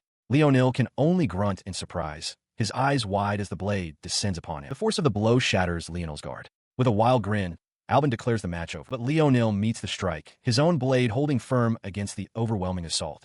The unexpected resistance catches Albin off guard as Leonil calmly acknowledges his opponent's true power. Their blades remain locked, sparks flying between them. A wide, almost unhinged smile spreads across Albin's face, his eyes gleaming with the thrill of a true challenge. He breaks the stalemate with a powerful shove and unleashes a whirlwind of strikes. The sheer velocity of the attack sends Leonil reeling backward, a flash of light marking the impact that throws him off his feet. As Leonil's body hits the ground, motionless, Carla Rexon rushes forward, her voice filled with shock as she declares Leonil Hylant dead. From the stands, Letitia and Estelle watch the grim outcome. The proctor, Paula Velvet, officially ends the duel, her voice ringing out across the arena as she proclaims Albin Audrin the winner. The announcement seems to startle Albin, who looks up with a bewildered expression. But Leonil is not dead. He crouches on the ground, admitting to Baron Audrin that he was completely outmatched and couldn't keep up. He observes that Albin had to get serious midway through the fight. The comment infuriates Albin, who internally curses him, wondering how Leonil is so strong without any training. He rises to his feet, explaining that while he always had confidence in his sword skills, this duel has allowed him to truly comprehend his own abilities. Albin, regaining his composure, agrees, admitting that he too had a long way to go. A thoughtful smile touches Albin's lips. He reaffirms his earlier assessment. Leonil Hylant is dangerous. He knows that if Leonil surpasses him, just as the protagonist did in the novel, his own ruin will be inevitable. He stared at his defeated opponent, a single, troubling thought echoing in his mind. Could he truly allow this dangerous individual to continue on his path unchecked? As Albin wrestled with this internal conflict, Leonil Hylant's expression hardened with newfound resolve. He had come to a decision. He then sheathed his sword with a decisive click and approached Albin, who watched with clear confusion as the other student extended a hand toward him. But instead of a handshake, Leonil dropped to one knee. To Albin's complete astonishment, he bowed his head and made a solemn vow, declaring that he would become Albin's knight. He looked up, his gaze unwavering, and continued his proclamation. He announced that he would also recommend Baron Albin Audrin for an even greater role. His voice rang out across the arena for all to hear, nominating Albin to become the class king. The declaration sent a wave of shock through the crowd of students watching from the stands. Strolling through the city streets, Albin Audrin reflects on his recent fortune. He was meant to be destroyed by Leonil Hyland, the so-called king, but such concerns feel distant now. His victory in the duel has earned him a prize far greater, a date with Letitia. He savors a bite of food offered by Letitia, finding it exceptionally delicious simply because she is the one feeding him. She asks if he likes it, and he confirms he does. Blushing, Letitia explains that it's in return for him feeding her earlier. Their public display of affection draws the attention of two women nearby, who gossip about the students from the Prince's Academy being so intimate in broad daylight. Hearing their whispers, Letitia lowers her gaze, a hint of embarrassment on her face. Noticing her discomfort, Albin quickly takes her hand. He suggests they leave, mentioning he heard of a good tea shop in a nearby alley, and gently leads her away from the prying eyes. Her spirits lifted, Letitia points ahead with a bright smile, announcing that they have found the shop. Albin looks toward the building she indicated. From inside the tea shop, a young attendant peeks out the door. She sees Albin with a girl and seems to recognize him. Her eyes then shift as she identifies another person nearby as her classmate, Shanoa. A bell jingles as Albin and Letitia step inside. A kindly woman in an apron greets them warmly, welcoming them and inviting them to take any seat they like. The young attendant from before approaches the woman, her mother, informing her that preparations are complete. The mother's eyes fall upon the crest on Albin's uniform, and she remarks that he must be a student from the Royal Academy. The young attendant peeks through a curtain, her expression filled with a mixture of awe and apprehension as she watches the two nobles. Suddenly, Shanoa Grain steps forward, greeting them with a cheerful smile. The attendant freezes in shock, stammering their titles. B. Baron Audrin and Letitia. She demands to know why they are here. Her mother, however, remains calm, simply asking Shanoa if the newcomers are her school friends. The young attendant, apologizing for the wait, places a cup of tea and a scone on the table. As Letitia takes in the aroma, she correctly identifies the drink as Rahina tea from the Siren Highlands, much to the attendant's astonishment. The girl confirms it, impressed, and Letitia admits to being quite particular when it comes to tea. Albin takes a sip and agrees, remarking that it's delicious and pairs perfectly with the scone. Letitia then compliments Shanoa on her impressive skill, and the shop owner adds that the girl has always been a fast learner with many talents. The young attendant listens to the praise, visibly touched. This moment of praise brings a memory to the attendant's mind. She recalls her mother insisting that she go to a good school to secure a stable job, a suggestion her younger self met with a pained cry of protest. Her younger self had argued fiercely, declaring her intention to continue running the shop, reminding her mother that it was the precious place their father had left for them. The memory fades. Back in the present, Shanoa asks the attendant an unexpected question. Is she interested in becoming a king? The girl is flustered, stammering that she isn't the type to lead others, while Albin looks on thoughtfully. Letitia, however, offers a warm smile to the attendant. She declares that she loves the shop and will become a regular customer from now on, leaving the girl utterly surprised. Letitia adds that she feels they can get along well. As their visit concludes, Letitia asks Shanoa to make tea for her again after school the next day. Albin readily agrees, reaffirming how good the tea was. From outside, the cozy shop stands under the evening sky. The following day, however, Albin is alone, meticulously polishing his sword. He laments his bad luck, frustrated that he's the only one who can't go because of his duties, just after they've made plans. His solitary work is suddenly interrupted by a firm knock at the door. He turns, a questioning look on his face, wondering who the visitor could be. He opened the door to find a cheerful young woman standing before him. She greeted him by name, announcing she had come to play. His eyes widened in recognition of his visitor, Lockie Azalea. She breezed past him into the room, remarking on the size of his private dormitory, reminding him that she had told him she was coming. She insisted he should be happy that such a cute girl had gone to the trouble of visiting him. Albin, hand resting on the hilt of his sword, simply asked what she wanted. Lockie suggested they get to know each other now, admitting she was curious about him.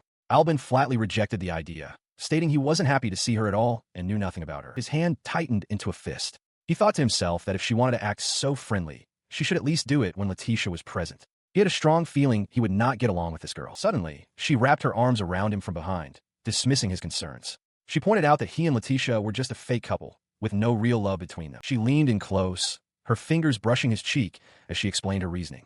It was obvious from their interactions in class that he was still a virgin, she claimed, and that Letitia seemed like a difficult person to approach romantically. Taking his hand, Lockie made a direct proposition. She knew he wanted to graduate, and since he couldn't, she would be his substitute and do it for him. She pressed her advantage, revealing that she knew Letitia was out in the city and wouldn't be returning for some time. Growing bolder, she grabbed the front of his shirt, pulling him closer. She promised that while they had the opportunity, she would do anything he wanted. His patience finally snapped. A menacing, shadowy aura with glowing eyes erupted behind him as he shoved her away. He coldly ordered her to get away from him, threatening to kill her if she didn't. Laki, however, simply sighed, a faint, amused smile on her lips. She questions his resistance, asking why he's making things so difficult. With a confident smile, she declares that he will surely become the king of Class F, especially with Letitia by his side to support him. She steps closer, explaining that since she lacks power and authority, she desires the queen's throne for herself. She playfully challenges him to try his best not to be conquered by her, adding that this is far from over. Just then, Letitia appears at the doorway, calling his name. She asks if he had a visitor, her senses picking up a lingering presence in the air. Her eyes fall upon Albin, who is sitting dejectedly on his bed, clutching his sword. He confesses that Laki had been there, attempting to set a honey trap, and that he managed to drive her away. Letitia reacts with stunned disbelief. Her shock gives way to a sharp inquiry. She asks if he saw Laki, clarifying if he saw her unclothed. His gaze averted, Albin quietly confirms that he did. Letitia's voice grows colder as she presses further, demanding to know if he touched her. He quickly corrects her, stating that Laki was the one who touched him. The revelation leaves Letitia momentarily speechless. She blurts out a question, asking if he still looks like a virgin. Albin, taken aback, remarks that Laki seemed to know just by looking at him. A look of determination crosses her face. She takes a firm step forward, declaring that now is the time. Albin can only echo her words in confusion. As she moves towards a dresser, she acknowledges his usual consideration for her feelings, but insists that the current situation is dire. He watches her, a sense of apprehension growing within him as the sound of a drawer sliding open fills the room. He realizes with a start what she might be implying for the night ahead. He watched as Letitia stood before him, her nightgown illuminated by the soft light. With a determined expression, she declared that she would wager her own body. Her gaze was unwavering, a faint blush coloring her cheeks as she held his stare. She leaned in, her lips meeting his. As she held him close, she whispered that as Letitia was seducing him, asking if he truly didn't want her. His mind drifted back to that night under the full moon.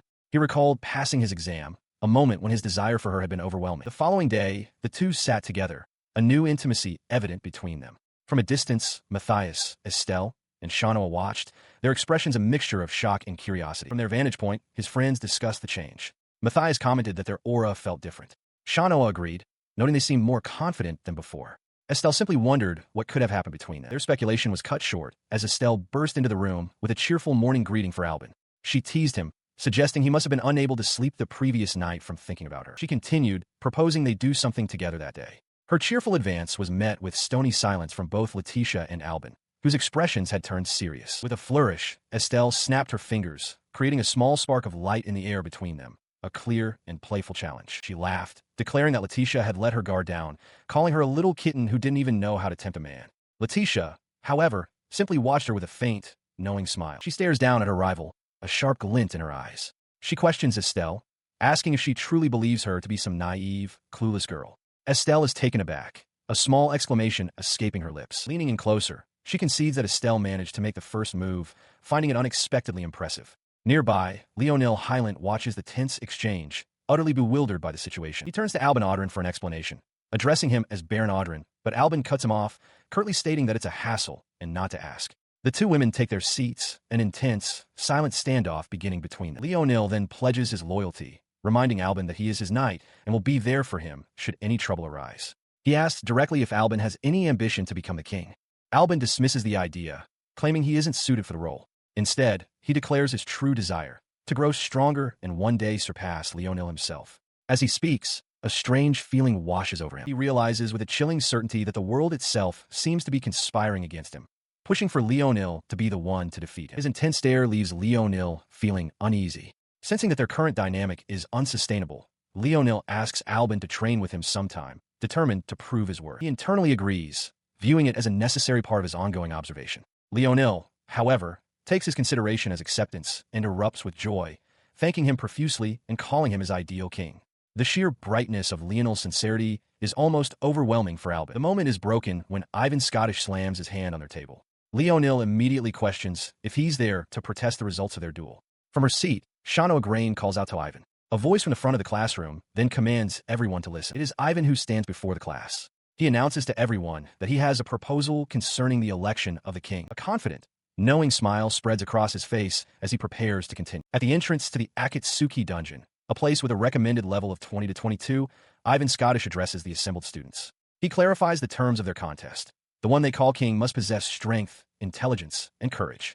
As proof of these qualities, whoever successfully brings back a herbal potion from the dungeon's deepest reaches will be acknowledged as the most courageous victor. He then turns his attention to Letitia and Shanoa, taking Letitia's hand as he asks if they are certain they do not wish to participate. Letitia calmly affirms their decision. As the group prepares, Shanoa expresses her confidence, while Letitia declares that Albin will be the first to conquer the dungeon.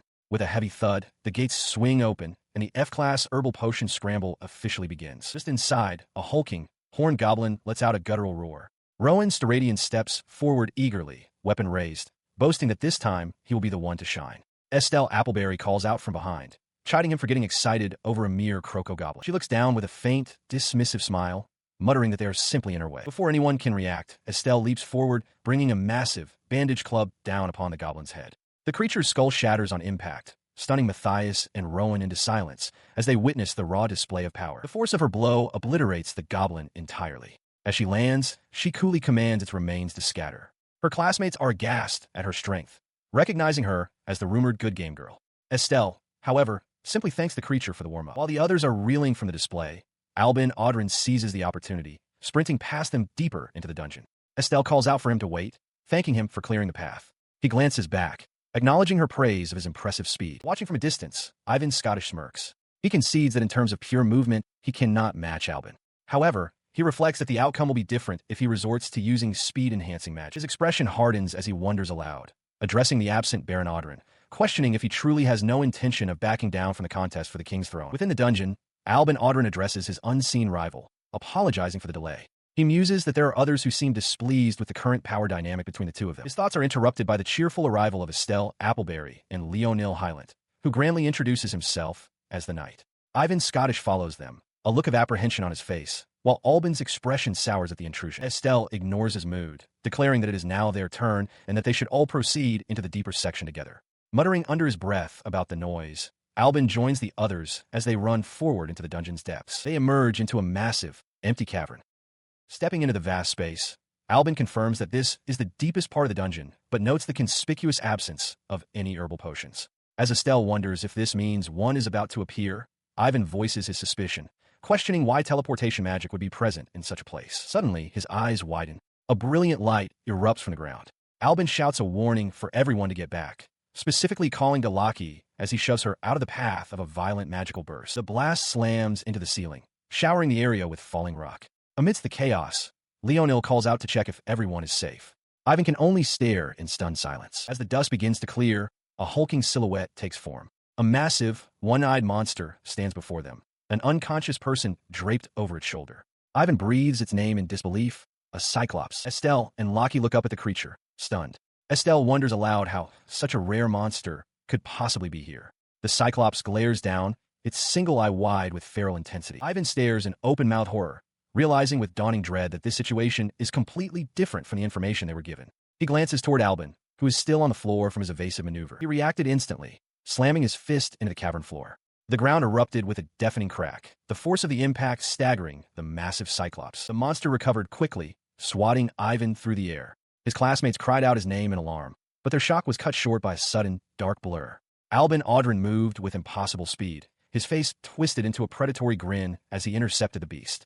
He sneered, dismissing the powerful creature as nothing more than a lump of flesh that shouldn't get cocky. He didn't spare the monster another glance, instead issuing swift commands to his companions.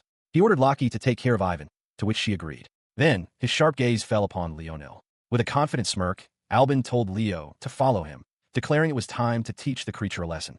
Estelle watched, utterly mesmerized by his sudden transformation. Leonil's face hardened with resolve as he agreed to Albin's command. In that moment, the Cyclops' grip tightened on the unconscious figure it carried. Albin drew his blade, his posture radiating lethal intent as he addressed his companion with a title of profound reverence. My king. Before a set of large, imposing doors, Letitia, Shanoa, and Estelle have gathered. Letitia turns to Shanoa, asking if she has managed to find the potion herbs they were looking for. With a worried expression, Shanoa shakes her head, explaining that she hasn't seen any yet and presumes they must be further inside, where Albin has already ventured. Her concern is evident as she admits to worrying about everyone. Letitia gazes toward the dungeon's entrance, confessing that since she's never been in one, she doesn't know much, but she is certain that Albin is fine. She continues, stating that the more unsettling issue is that the monsters haven't been completely wiped out yet. As she speaks, a small, boastful image of Albin appears in her mind's eye, declaring he's cleared the whole dungeon, a thought which startled Shanoa. With a gentle smile, Letitia reassures Shanoa that she will surely meet him soon. Shanoa looks on, deeply moved by Letitia's unwavering trust in Albin, and finds herself wishing she could one day possess such faith in someone. Suddenly, a massive, shadowy figure materializes behind them, raising a crude club high into the air. Letitia cries out Shanoa's name as she forcefully shoves her friend to safety. The devastating blow never lands. From above, Albin and Leonil descend, their swords meeting the club with a deafening clang. The impact generates a blinding flash of light, the force of the collision sending both young men hurtling backward through the air. They land on their feet, ready for battle. Albin remarks that this brute is tougher than he expected. Leonil, kneeling beside him, agrees, adding that the creature's light beam is also a problem. Albin smirks, having noticed a vulnerability. There's a time lag before it can fire its next shot. The Cyclops bellows, declaring its intention to finish them in one go. In response, Albin coolly tells Leonil to get ready. The monster's single, massive eye begins to glow with intense power, gathering energy for a devastating blast. As Leonil looks up from the ground, Albin steps directly in his path, blocking his view of the creature. With a challenging smirk, Albin asks if Leonil is only watching him, then firmly states, "I won't let you." He commends Leonil for a job well done as the young man's blade strikes the Cyclops' single eye. With the beast momentarily stunned, Albin leaps forward to press the advantage. He unleashes a flurry of slashes, vowing to praise his companion for creating the opening. With a wild grin, he screams the name of his technique, Aerial Blade. The technique finds its mark, severing the monster's head from its shoulders in a single, clean strike. The massive body slumps forward, defeated. As the headless corpse kneels, Leonil rushes towards Albin in celebration, joyfully declaring that his knight has delivered the praise he sought. Albin, however, seems unimpressed, coolly stating that he said no such thing. Their exchange is interrupted by the arrival of Estelle, who demands to know what just happened. She seems flustered, mentioning that Ivan was supposed to be heading toward the Cyclops. Her gaze falls upon Albin and Leonil standing together, and she expresses disbelief that the two of them would cooperate. Nearby, Ivan sits defeated on the ground as Letitia and Shanoa look on. Albin ignores the onlookers, his attention fixed solely on the defeated Ivan. He levels his blade at the student's throat, coldly demanding that the maggot speak if he knows anything. Before Ivan can answer, the sharp caw of a crow echoes through the area, drawing Albin's attention. Perched nearby is Carla Rexon, a crow resting on her arm. She greets him with a cryptic title, Darkness Assassin Maru. Albin stares in shock, demanding to know when she arrived and why she is there. The masked woman, Carla, gestures towards the defeated students on the ground. Estelle, looking on, asks if she is a bat. Carla clarifies that she was with Albin and the others from the moment they arrived in the room. She continues, addressing Albin directly, whose eyes widen in shock at her revelation. As he processes her words, a small, chicken-like creature materializes beside him with a faint pop. The creature's sudden appearance is immediately overshadowed by grave news. Rowan announces to the group that Letitia and Shanoa have been kidnapped, sending a wave of shock through Estelle, Leonil, and even Shanoa herself, who stands among them, unharmed. As the weight of this report settles, Leonil's gaze sweeps across the training ground, littered with the unconscious forms of their classmates. His eyes search the chaos as he calls out for Baron Audrin. He finds him standing under the stark light of a high window. Albin methodically wipes a black-gloved hand with a handkerchief, his expression cold and unreadable as he stands over another fallen student. Letitia awakens with a groan, finding herself in a dark, barred cell. She sees Shanoa lying unconscious on the stone floor. A shadowy figure looms just outside the bars, taunting her about being captured. Realization dawns, and she cries out Shanoa's name in alarm. She scrambles over to her friend's side, gently lifting her head. Letitia whispers words of reassurance, telling the still unconscious Shanoa that everything will be all right. Placing a gloved hand on Shanoa's forehead, Letitia channels her energy, intoning the word for a healing spell. A soft, magical light envelopes her hand as the spell takes effect. The healing magic works quickly. Shanoa's eyes flutter open, and she dazedly murmurs Letitia's name, confused about where she is and what has happened. Just as Shanoa begins to recover, a new voice cuts through the air. A man with spiky hair and round sunglasses greets them, addressing Letitia by her full maiden name, Letitia Barrow. He stands confidently, flanked by two large, menacing thugs. He smirks, declaring it a pity that she has become a tool for their money-making. He then warns her not to speak his name, Audrin, with her foul mouth. With a wild laugh, he comments on what a strong-willed woman she is. His taunting continues as he leans in, asking if she truly believes she'll be rescued. He reveals with a sinister grin that they have a powerful supporter on their side. Letitia listens, her expression hardening as she silently questions who this supporter could be. The man lays out his leverage. He explains that Shanoa is their hostage, and with her captured, they will force her mother to sign over the land belonging to their tea shop. Upon hearing this threat, Shanoa lunges for the bars of the cell, her face a mask of terror. She begs him, pleading for him to leave her shop out of it. Her pleas are met with violence. The thug leader slams his fist against the bars right next to her face, roaring at her to be quiet. Behind them, Letitia can only watch in horror, calling out her friend's name. The two thugs turn their backs on the cell, instructing their captives to wait quietly until their client arrived. From the floor, Letitia watched them, her eyes narrowed with cold focus. Beside her, Shanoa trembled, calling out Letitia's name and asking what would become of them. Letitia held her close, her own expression remaining placid as she looked past the cell bars. The young woman's terror mounted, her teeth chattering as she whimpered about the possibility of her and her mother being killed. She felt a reassuring hand on her shoulder. Letitia smiled calmly, promising that she would get them out of there. She told Shanoa to stop crying and have faith, all while beginning to pull off one of her black gloves. Her words, however, did little to quiet Shanoa's sobs, which drew the ire of the bald thug. He rattled the bars, shouting at them to stop their sniveling. Letitia, now standing, coolly suggested that if he wanted silence, he should let them demonstrate their power. He recoiled slightly, flustered by her defiance. He stammered that he couldn't do that, declaring that they were valuable merchandise for the brothel. Her expression turned sly and provocative. She mused aloud that while she had no desire to be touched, it was a shame that his own desires were going unfulfilled. She called his predicament pitiful. Enraged by her mockery, the bald thug roared that if she wanted it that badly, he would grant her wish. He thrust his arm through the bars to grab her, but with impossible speed, Letitia caught his fist in her bare hand, stopping his attack completely. Before he could react, she twisted his arm with immense force.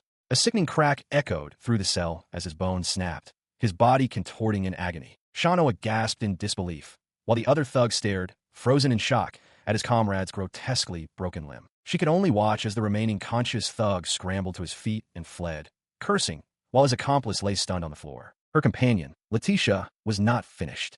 Calmly invoking the name of her spell, Wind Impact, she unleashed a powerful gust that sent the first thug, who was just beginning to recover, flying backward with a strangled cry. She coolly asked if he had forgotten about her. With both captors neutralized, she struck a graceful pose amidst shimmering lights, remarking that the more beautiful something is, the more one should refrain from touching it. This display of power left Shanoa utterly astonished. She exclaimed that Letitia was incredible, possessing a strength that rivaled even Albin's. Letitia modestly tried to deflect the compliment, but Shanoa insisted, declaring that she was more than strong enough and truly magnificent. The earnest praise caught Letitia off guard.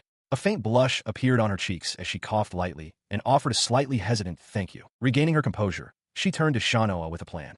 She suggested they gather flammable materials to create a diversion. When Shanoa asked why they shouldn't just escape, Letitia explained that the area was swarming with lookouts, so their best option was to attract a crowd. The building they were held in was a tavern, where downstairs, patrons drank and played cards, completely unaware of the conflict that had just occurred upstairs. Meanwhile, outside the tavern, Albin Audrin and Carla Rexon observed from the bushes. Carla reported that Letitia was indeed inside, but that there were also about 100 enemies present. Albin quietly processed the number. His contemplation gave way to a dark, confident grin. 100, he mused, was a nice round number, perfect for slaughter. He immediately turned and began to walk toward the building. Alarmed, Carla called out for him to wait, insisting he couldn't go alone, but her plea went unheeded. An explosion suddenly rips through the roof of a nearby building. Below, Albin Audrin looks up at the burgeoning chaos as panicked shouts erupt, warning of a fire and urging everyone to flee. A knowing smirk spreads across his face. He understands instantly that this must be the signal he was waiting for. Meanwhile, inside the captive building, Letitia and Shanoa watch the fire they created. Letitia, covering her mouth against the smoke, tells Shanoa they must hurry and get out. Shanoa quietly agrees. As they turn to leave, a hand suddenly clamps around Letitia's ankle. A surviving captor, lying on the floor, snarls that she isn't getting away, causing her to cry out in surprise. Shanoa immediately tries to free her friend, pleading with the man to let go. Letitia urges Shanoa to go on without her, insisting she'll be fine, but a tearful Shanoa vehemently refuses, declaring that she will stay with Letitia. The thickening smoke from the spreading fire sends Shanoa into a coughing fit. Alarmed, Letitia calls out her name as the flames creep closer. Her breath hitches, her eyes widening in sheer panic at their rapidly worsening predicament. At that very moment, Albin begins his assault outside. He crashes into the enemy force with brutal efficiency, severing a guard's arm in a single, swift motion. Back inside, Letitia's panic transforms into an expression of wide-eyed, tearful shock. Her horror is a reaction to Shanoa, who, refusing to be helpless, has just struck their captor with a powerful blow, knocking him away. As the escape unfolded, Albin's face was etched with panic, a cold sweat beading on his skin as he finally reached the scene. His relief was palpable as he swept Letitia into a fierce embrace, murmuring that he was glad she was safe. Letitia, surprised he had come, reassured him that she was fine now that he was there to protect her. They held each other close, a quiet moment amidst the chaos. They drew closer, their faces just inches apart, completely oblivious to Shanoa, who watched the intimate reunion with a flustered expression. Having escaped the collapsing structure, they emerged into a rocky clearing. Albin landed surely on his feet, remarking that this was how these things usually went before urging them to flee. Their escape, however, was immediately cut short. The three of them stood together, their path blocked by new adversaries. Before them stood the leader of the kidnappers, flanked by his men. He applauded sarcastically, congratulating them on the impressive fire they started and asking how they intended to settle the score. The man's smirk widened as he made a chilling confession. He was the one who had given the order to capture Letitia. His words ignited a primal fury within Albin. A guttural roar erupted from his throat, his features contorting with rage as his fangs became prominent. In an instant, the thug leader was on the ground, defeated. As Albin raised his hand for the final blow, Letitia stepped in, placing a hand on his arm. She calmly told him to stop. She then turned her gaze to the fallen man, her expression shifting into a chilling, predatory smile. She had a different idea, offering to give him a present of a living hell. The large, dark bird-like creature squawks and flails in a panic amidst the sudden silence. In the background, Letitia stands composed over the defeated forms of their assailants. Nearby, Albin lowers his fist, his body slumping with exhaustion. He murmurs that it's finally over. The leader of the thugs, now a broken man on the ground, can only whimper for forgiveness, his face a mask of sweat and blood. Albin averts his gaze from a man, his own face shadowed. He remarks on the terrifying expression Letitia had just worn. Her expression softens into a gentle smile. She praises him for his efforts and suggests they leave together. Looking up at her, his own smile returns as he asks if they can finally go home. However, the confrontation was not entirely concluded.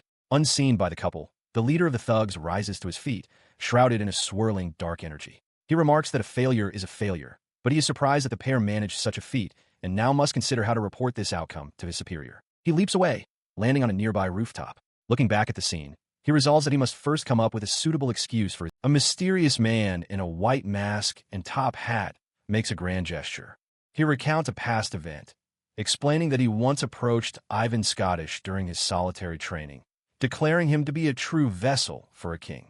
His dramatic tale is cut short as a small object, flicked from off-panel, shatters against his forehead with a sharp crack. Slightly taken aback, the masked man tips his hat in mock apology.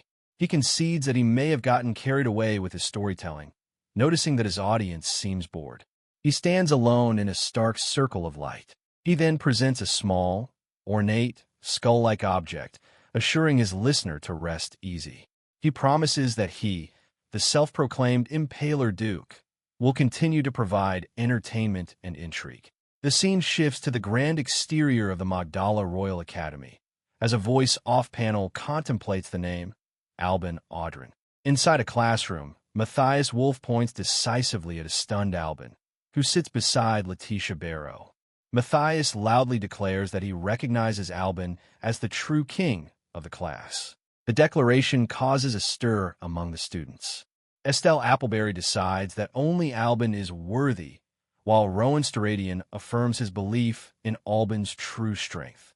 Lockie Azalea suggests the other party was simply scared, and Shanoa Gray muses that a one-on-one fistfight would have been a real test. Nearby, Leonil Hyland asks another student for their thoughts. The consequences of the recent conflict are shown. Ivan Scottish stands grimly, his arm in a sling and head bandaged. The leader of the thugs who had previously caused trouble bows deeply before Albin, apologizing for his actions. Albin then addresses his peers with a serious confession. He admits that, driven by his family's creed to become king, he allied himself with the masked Impaler Duke. He takes full responsibility for the chaos that followed, including the Cyclops incident he was unaware of, attributing it all to his own immaturity. His confession concludes with a new, hardened resolve. His future actions, he declares, will serve as atonement to them all, and as a means to finally strike back against the very Impaler Duke he once served. He is met with an astonishing sight. Ivan Scottish, the very student he just defeated, kneels before him with arms crossed in a gesture of fealty. Ivan formally requests that Baron Audrin become their king. Albin questions if this means he is forgiven. With his arm now in a sling, Ivan insists that Albin should be pardoned, reasoning that only the two of them are aware of the Impaler Duke's existence. As he processes this, Letitia steps forward, declaring her intent to make him the king of the academy. Though he seems flustered, she leans in close with a confident smile, amending her vow.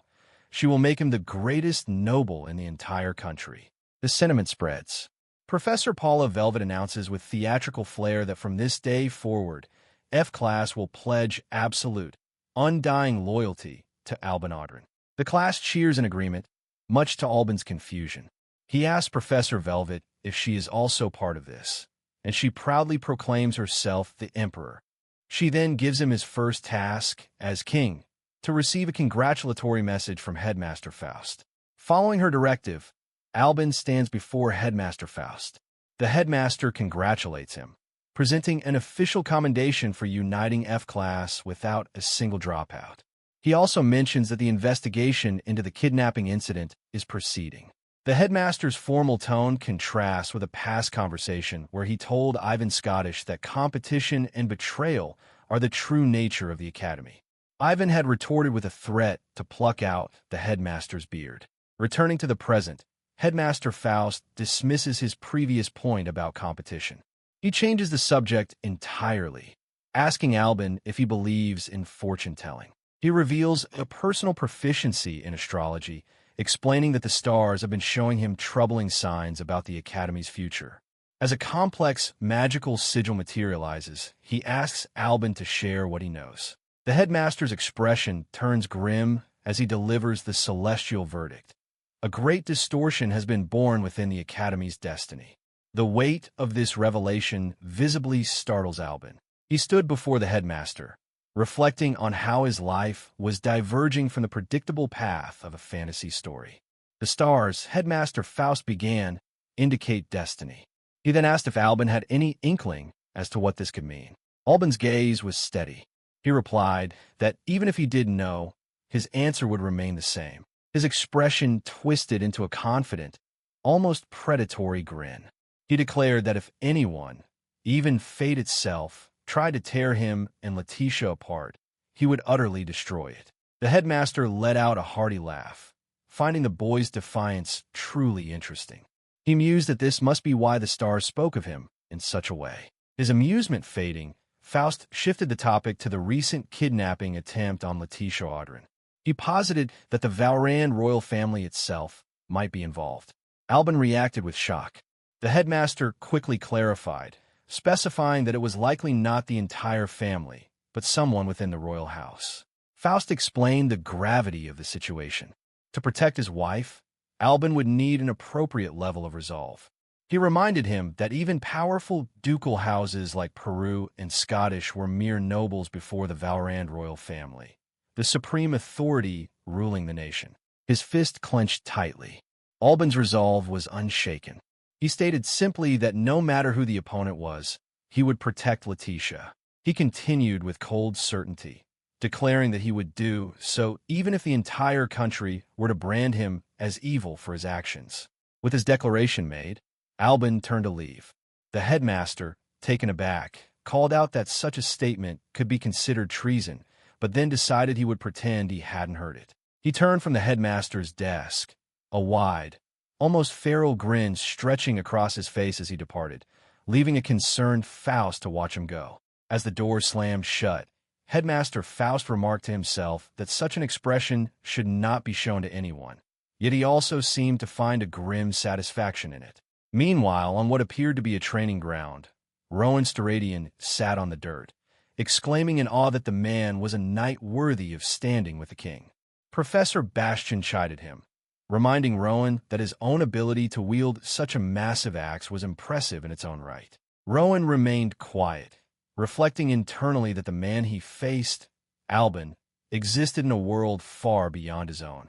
As he sat, Leonil Hyland approached, adding that the truly frightening thing about that man was how clearly he drew the line between those who were useful and those who were not. He continued, explaining his belief that everyone sensed it. If they were judged unable to keep up, they would be left behind without hesitation. The thought echoed in Rowan's mind. Nearby, The masked Carla Rexon and Professor Paula Velvet observed the exchange, their own thoughts hidden. A short time later, a new group had formed. Albin and Letitia walked at the forefront, with Rowan, Leonil, Carla, and Paula following closely behind them. Leonil gazed at Albin's back, a determined smile on his face, ready to meet the challenge. Elsewhere, Duke Morrow Bertley's profile was cast in shadow, his expression grave and deeply contemplative. He watched as Albin Audrin walked away, his cape billowing behind him. The sight struck Duke Morrow Bertley with a sudden, jarring realization, his eyes widening in disbelief. His grip tightened on his weapon as a single, desperate question echoed in his mind. He addressed the departing figure, if only to himself. Audrin, Baron, how can I ever hope to catch up to you? Professor Paula Velvet addresses the students, announcing a joint magic exercise between E-class and F-class. With a wide smile, she encourages them to get along and kick each other down. Nearby, Duke Morrow Bertley smirks, flanked by two women, as he watches the proceedings. Albin Audrin observes the scene, remarking to Letitia Barrow that they are the ones being laughed at. Letitia replies with dry sarcasm that it is an honor. Despite the taunts, he pumps his fist, shouting encouragement to his classmates to do their best. Elsewhere, Duke Morrow Bertley scoffs at the news that their class has 0 dropouts, questioning if a sweet leader is truly fit to stand at the top. One of Albin's classmates angrily retorts that strength isn't decided by the number of dropouts. Ivan Scottish then approaches Albin, suggesting they use the magic exercise to determine if his talent is genuine. He pointedly asks if Albin is just a naive boy. Watching them, Duke Morrow Bertley muses that Albin's field of vision is narrow, wondering if his glasses are merely for decoration. Suddenly, another student steps forward, loudly introducing himself as Mykrald Cafaro, the king of E-class. He declares that since they are both kings, they should face each other in a one-on-one magic battle. Later, away from the others, Albin sighs wearily to Letitia, complaining about the troubles that come with being a king. She simply looks at him and says his name. Her expression hardens as she firmly grips a heavy mace. The words of Headmaster Faust echo, stating that to protect his wife, one needs the appropriate resolve. Seeing her determination, Duke Morrow Bertley smiles, thinking that this is exactly what he meant, and offers to be her first opponent. Albin's demeanor shifts entirely. His eyes narrow as a dark, swirling energy manifests in his hand, a stark reminder of his true identity, an assassin of the royal family, with Letitia as his target. He dismisses the thought, muttering that it's impossible. Moments later, on the training grounds, Professor Velvet cheerfully announces that Albin has earned a splendid 10 points, moving him from E-class to F-class. Albin looks on, completely bewildered by the mention of points. Hearing this, Ivan Scottish turns to the professor and asks if this is some kind of point competition. She confirms that it is, explaining that from this point forward, they will engage in class versus class battles. A student then asks what would happen if a class's points drop to 0. With a disturbingly cheerful expression, Professor Velvet announces that, of course, the entire class would be expelled. The students, including Albin and Letitia, are stunned into silence. Albin mutters, again, as another student asks about the criteria for gaining and losing points. She cheerfully announced the rules for the class warfare exams, held 5 times a year. These exams, she explained, were designed to demonstrate the power disparity between classes. With a grin, she delivered the final, brutal condition. At the time of promotion, the class with the lowest point total would be forcibly expelled. Hearing this, Mykrald Cafaro remarked that E-class's opening move had been thwarted. He then proposed that the number 2s of each class should compete to steal points from one another. Rowan Steradian grew eager for a fight, but Shano Agrain held him back, insisting she would go.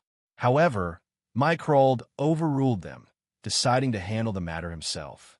As the other students began to stir, Leonil Highland's expression was clouded with concern, his attention fixed on a specific pair. His focus was on Albin Audrin and Letitia as they walked away. Albin quietly noted that if the one approaching was a knight, then it would be fine. Mycrold suddenly appeared before them, remarking how unexpected it was for Albin to announce himself. In a flash, Albin's gloved hand shot out and seized Mycrold's arm. At that exact moment, Leonil rushed in, shouting for Baron Audrin to wait. Having caught up, he asked if Albin was going to help Lady Letitia, then pleaded to be allowed to accompany them. He looked at Albin earnestly, declaring his desire to become a source of strength for him, to serve as his knight. In response, Albin turned his back, his grip on Mycrold's arm still firm. A dark, menacing aura erupted from behind him, taking on a monstrous form. Leonil froze, his face contorting in pure terror. He felt an overwhelming killing intent wash over him and could only wonder in shock why it was being directed at him. Seeing his terrified state, Letitia stepped forward. "Ah, I see," she began, her expression serious. "You see from now on." As Letitia begins to speak, Leonil remains lost in the chilling memory of Albin's power. He watches the dark figure walk away from a pile of defeated bodies, wondering if Albin is destined to sink into a sea of blood. He questions how much resolve he truly lacks, prompting Letitia to gently tell him to calm down. His mind flashes back to a grueling training session with Professor Velvet. He recalls kneeling in defeat, admitting his arrogance and thinking he had grown closer to her by crossing swords. She had merely been indulging his night game. With her blade pressed against his neck, the professor's words had cut deep. He never possessed the qualifications to stand beside her in the first place. The memory stings with his current feelings of inadequacy. After the intense lesson, Professor Velvet had cheerfully changed the subject, announcing it was time for magic practice. She declared that his failure didn't count and his points were confirmed, leaving a stunned Leonil to simply apologize. Snapping back to the present, he listens as Letitia continues. She explains that Albin's terrifying display was because her own life was on the line at that moment. She drifts into a fond memory of that time, recalling how she asked Albin if she had looked cool. He had simply agreed, admitting that perhaps he had been overthinking things. His conversation with Letitia finished. Leonil walks alone through the town streets, lost in thought as he processes everything he has just learned about Albin. Meanwhile, Albin finds himself in a baffling situation.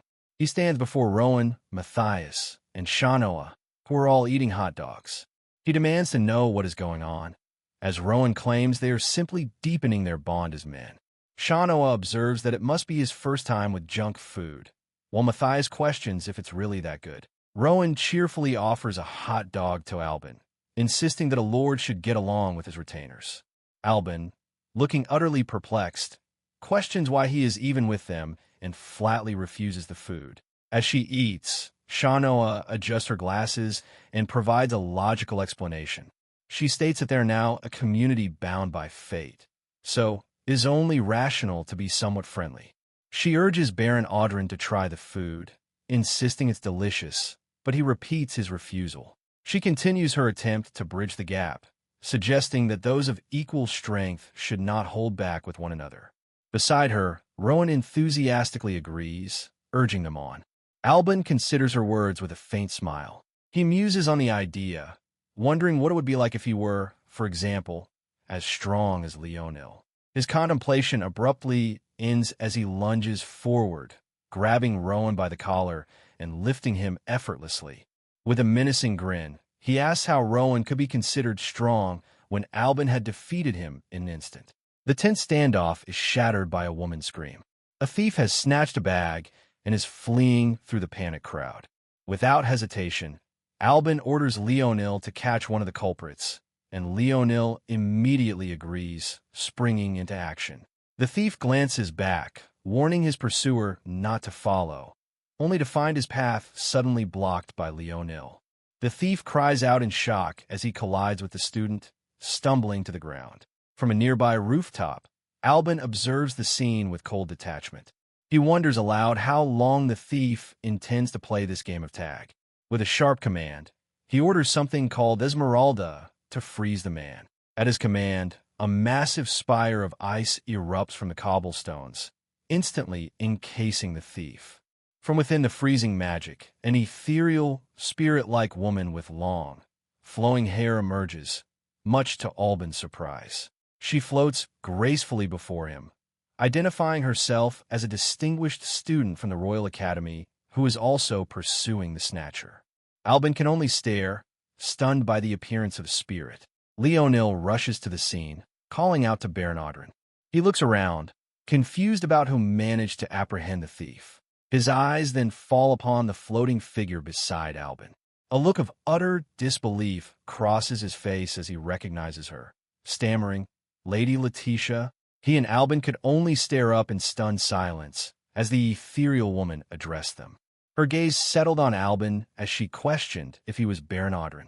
Flustered, Albin stammered a confirmation. The spirit's expression remained unreadable as she processed this, her thoughts turning inward as she seemed to reach a conclusion about him. Having confirmed his identity, she then formally introduced herself. With a calm grace, she announced that her name was Olivia Barrow. The surname sent a fresh shock through Albin and Leonil, who could only echo Barrow in disbelief. Floating serenely, Olivia then clarified her connection, stating that her sister was in their care. At a tea shop, a cheerful waitress serves a group of young women, remarking how Albin and Letitia seemed to be getting along just as well as they did during the joint exercises. Estelle Appleberry, sipping her drink, looks over at her companion, Shano Agrain. She asks if the waitress's comment was meant as an insult, suggesting that Albin and Letitia are not an ideal couple, but a foolish one. She clarifies with a sly look, stating that she is actually praising them. In her eyes, they are a one-of-a-kind, dangerously amazing couple. The waitress agrees enthusiastically, commenting on the rich aroma of the tea before wondering aloud which blend Alcuin might prefer. The other girls, including Lucky Azalea, listen quietly. As Estelle chuckles, Shanoa interjects, telling the waitress that if she wants to know, she should find out for herself. The conversation is cut short by Carla Rexon. Her face partially hidden by her mask, she addresses Letitia directly, asking why she summoned them all here today. Before an answer can be given, the waitress turns to the group with a smile, declaring that they are no longer enemies. At that moment, Letitia Barrow makes her presence known. She acknowledges that they all must have their own feelings about the situation, but she has a request. She needs their help to prevent Albin from being expelled. She looks at them earnestly and makes her stunning proposal. She wants them to entrust their talents to Albin for just 3 years. Letitia promises that she will ensure they are never treated unfairly. The group, Estelle, Shanoa, and Carla, stare back, their expressions a mixture of shock and contemplation as they process the offer. She abruptly grabs Estelle by the collar, shouting at her to stop.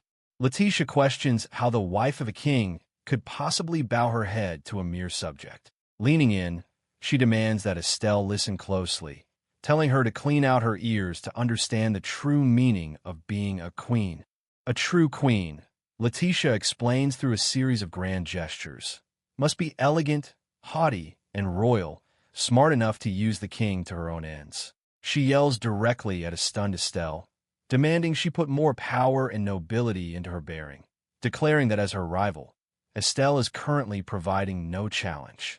Estelle is left utterly bewildered by the sudden declaration, wondering to herself when she ever became Letitia's rival, while a flustered Letitia tries to stammer out a defense. Cutting through the confusion, Shano Agrain steps forward with renewed determination. She proclaims that if it is to repay the debt for her saved life, she will do anything that is asked. Her spirits lifted, Estelle strikes a dramatic pose, announcing with a flourish that she will obey any command that comes from Alcuin. A smug Letitia winks, satisfied. She playfully warns Estelle to stay on her toes, because she has no intention of giving up her own claim to the queen's throne. As the two butt heads, Carla Rexon calmly sips her tea and adds her voice to the agreement, stating that she, too, will submit to Albin. However, she fixes her gaze on the others, adding a crucial condition. They all have a debt to her. She is taken aback when Letitia calmly states she understands and asks what her wish is. Flustered, Carla stammers that she'll do anything. Letitia clarifies her offer, anything that she and Albin can do for her. Moments later, seated with the others, she nervously explains the nature of her debt. With an odd chuckle, she confesses that she writes novels as a hobby, dropping her fan onto the table in her embarrassment. She elaborates that romantic novels featuring Al and Letty are incredibly popular through the Academy's unofficial channels. Her mind floods with a vivid, romantic image of Albin and Letitia together, causing her to clench her fists with fervent excitement. She continues, explaining with a triumphant hum that everyone is overjoyed whenever she writes a new story. Letitia, however, can only look on in utter confusion. Overcome with passion, Carla leans forward, her eyes wide with manic energy. She desperately asks if she can continue writing, pleading for permission from the source herself. Letitia, still processing the bizarre request, replies that she doesn't mind, though her expression remains one of complete bewilderment. Upon receiving permission, Carla erupts with gratitude, shouting glory to Al and Letty as she furiously scribbles in her idea notebook. Estelle smiles, finally understanding the Al-Letty reference, while a confused Shanoa asks what TL means. Elsewhere, outside the grand facade of the Barrow ducal estate, the strange words are overheard. One of Albin's friends, having been summoned, wonders aloud if Al-Letty is some kind of new magic spell. Inside, Ivan Scottish, accompanied by Rowan Storadian and Matthias Wolfe, expresses his surprise. He apologizes for their intrusion, explaining they were taken aback to be summoned to the Barrow ducal mansion. Letitia calmly reassures him, holding her teacup gracefully. She tells them not to worry, explaining that it is simply proper etiquette to offer hospitality to her younger brother's school friends. She looks upon her newly arrived guests, her expression unreadable as she simply says, "You as well." Her cryptic welcome startles Estelle Appleberry. Mistaking Carla Rexon for Albin, blurts out, "Baron Audrin?" Flustered, Estelle tries to backtrack, stammering that it wasn't what she meant. Carla, however, leans in with a teasing smile, asking if being at her wife's family home is making her that uncomfortable. Letitia interjects to calm the situation, assuring Estelle that their father is busy and not present at the estate. The reassurance does little for Estelle, who internally panics at the thought of being nervous in front of Albin's actual older sister. Later, as the group is gathered, Carla remarks how surprised she is by the strong resemblance between Letitia and her brother. Estelle groans, complaining that she's heard that comparison countless times, despite being 5 years older than Albin. Estelle internally notes that while she senses no hostility or killing intent from Letitia, she feels a strange, cautious vigilance directed at her. Beside her, Carla simply smirks. Carla then turns the conversation to Letitia's magic, commenting on the high-level spirit she had summoned earlier and asking where she acquired such a skill. Letitia coolly replies that being able to do that much is only natural for her. She continues, explaining it's expected of someone who works for the Ministry of Magic. The revelation sends a shock through Rowan, Ivan, and Matthias. The name of the institution makes Estelle's blood run cold. She recalls that the Ministry of Magic is a research body for the most elite mages and anxiously wonders if Letitia is more powerful than she is. A bad feeling washing over her, she speaks up, asking if she might pose a question as well. Elsewhere, in a place unknown, an unseen figure holds a cup of tea and quietly asks an associate, "Is Letitia doing well?" She expressed her relief, noting that she hadn't been exchanging letters for some time. Albin, however, seemed taken aback by the news. He then laughed, surprised that her work had become such a topic of discussion. Letitia added that she had also heard talk of how close they were. With a playful grin, he asked if he could borrow the restroom. Beside him, Carla Rexon flushed, quietly telling him to be respectful. Letitia, however, simply offered to guide them, telling them not to be so reserved. She then led the group of friends through the grand estate. Meanwhile, the others remained at the table, processing the revelation. They marveled that the Barrow family included an elite from the Ministry of Magic, with Matthias giving a thumbs up and wishing their king, Albin, good luck. The weight of the situation pressed down on Albin. He found it incredibly nerve-wracking to be under the scrutiny of his intended's older sister, feeling as though he were being judged. His anxiety did not prevent him from noticing the sheer opulence of the estate. He was awestruck by the power and prestige of one of the nation's most prominent families, a world Letitia was clearly a part of. His attention then settled on Letitia, who was cheerfully surrounded by small, fluffy creatures. She commented on the efficiency of their rooms being close, and as he watched her, Albin felt a wave of affection, thinking to himself what a wonderful bride she was. This feeling solidified into a firm resolve. With a sincere and determined expression, he declared that to him, she was the most important person in the entire world. Hearing such words from the man, known as the worst and most wicked baron, left Letitia momentarily stunned. She couldn't help but marvel that he was capable of such a heartfelt statement. Her stunned silence broke, replaced by a cold, appraising gaze. Looking down at Albin, who stood alone in a stark circle of light, she decided she would put his sincerity to the test. He was suddenly overcome with a profound sense of disorientation, wondering what was happening. The world seemed to warp around him as he questioned if he had somehow lost consciousness, and if so, when it had happened.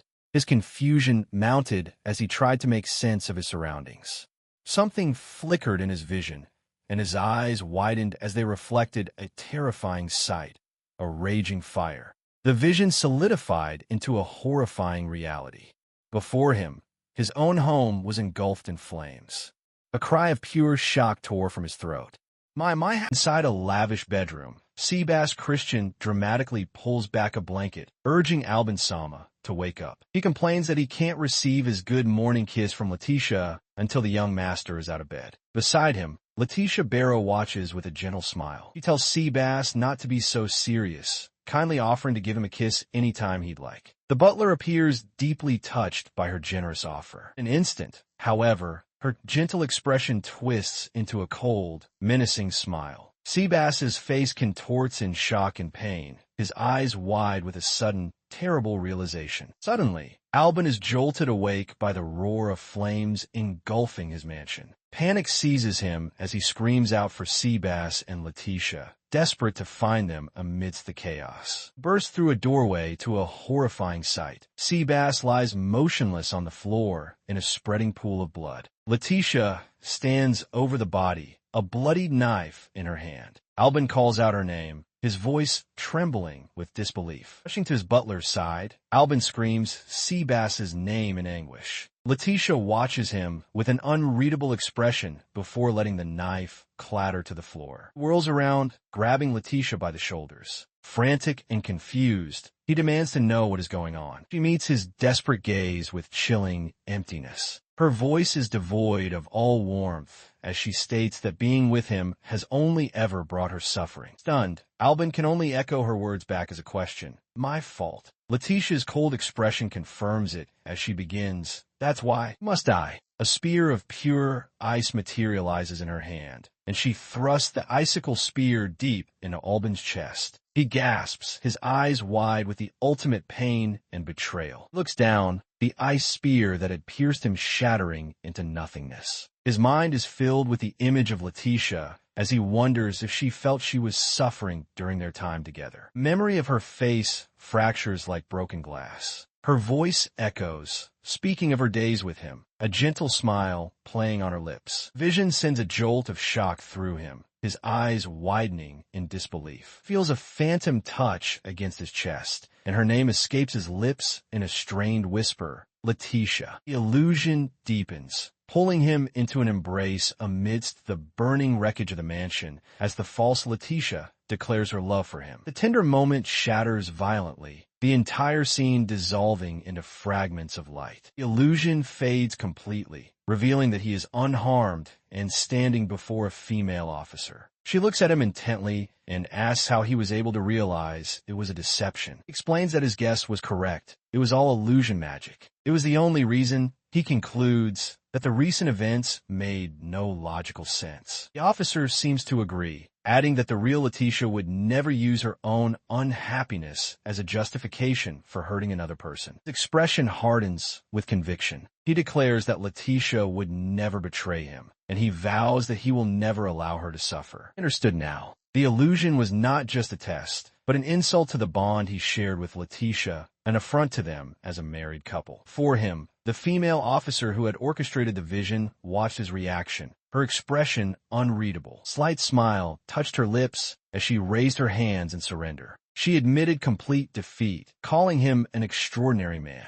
Then, with a hint of amusement, she thanked him for the praise before asking why he had cast illusion magic on her. She continued, explaining that she had initially assumed his devotion was just a common trick. Her true motive, she declared, was for the sake of her beloved, cute little sister, Letitia. With Albin looking stunned, she questioned if there could be any other reason to test whether he was worthy of being Letitia's husband. Composure broke into a passionate declaration. She praised Letitia as smart, brave, and the most beautiful girl in the country, so perfect that she wished to keep her by her side forever. In a fond memory, a young Letitia calls her big sister. The officer proclaimed that no woman in the world could possibly surpass her ideal sibling. Hearing this, Albin clutched his chest, a look of profound understanding on his face. He knew her feelings exactly, for they mirrored his own. In their shared moment of adoration, a vision of Letitia appeared before them, resplendent with angelic wings and a halo. Her sister called her an ideal, a genius, an angel, and Albin readily agreed, declaring that no other angel could ever surpass her. Sister's expression then hardened. She confessed that when she heard Letitia's engagement to Duke Morrow was canceled, she was so consumed by hatred that she couldn't sleep for an entire month. Seeing her distress, Albin gently placed a hand on her head. He assured her that he understood completely, recognizing that she must have been carrying this burden all by herself. His comforting expression twisted into one of pure fury. He understood perfectly now. Anyone who dared to hurt Letitia, he vowed, deserved to rot in hell. He begins to object, but trails off, still processing their newfound alliance. Letitia's sister, flustered, reminds him that he was the one who ultimately resolved all of Letitia's problems. She explains that after their father was forced to marry Letitia to him, she received a single letter from her sister which simply said, "Now I live happily." Initially, she couldn't believe it and felt she had to see for herself what kind of man the so-called lowest and worst Baron truly was, leading her to apologize for her deception. He acknowledges her reasoning, understanding her situation and concern. However, he points out that it would have been simpler for her to just go and meet Letitia directly if she was that worried. She clenches her fist, explaining that she was forbidden from doing so by their father. With a surge of determination,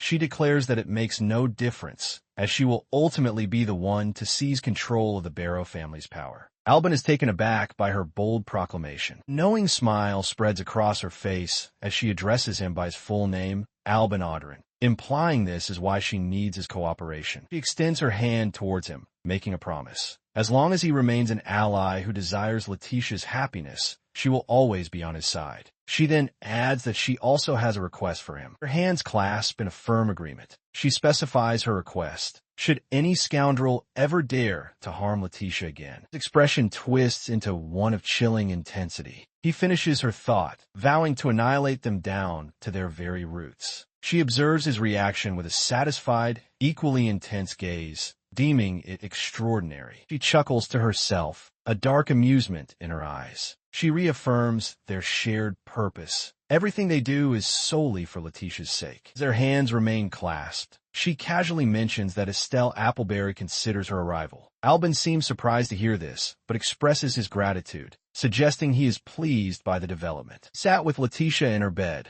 holding her hand gently. A soft smile graced his lips as he observed her, remarking that she seemed to have thoroughly enjoyed the tea party that day. She looked back at him, her heart full. A memory of the party surfaced, her friends Estelle, Shanoa, and Lockie laughing together. She closed her eyes, a blissful smile on her face, thinking to herself that she owed all of this newfound happiness and friendship to him. She voiced this gratitude aloud, clarifying that it wasn't just happiness she felt, but profound thankfulness. For the first time, she explained, she had friends of her own. Albin listened, his expression warm and content. Smile faltered slightly as he pulled her closer into an embrace. He confessed a burgeoning fear that as Letitia grew and found her own way, she would drift further and further from him, eventually leaving him all alone. She quickly refuted his fear, squeezing his hand tightly for emphasis. While she was indeed happy to have friends, she assured him that was an entirely separate matter from her feelings for him. Leaning closer, she looked into his eyes and told him that being with him like this, in this quiet moment, was what brought her true happiness. She whispered that her Albin was more precious than anything, and then she closed the distance, kissing him. As their lips met, a conflicting thought echoed in her mind. The truth was that being by his side would only make him suffer. Pulling back from the kiss, she immediately wrapped her arms around him, holding him tightly. "I won't say such things," she murmured, burying his face in her shoulder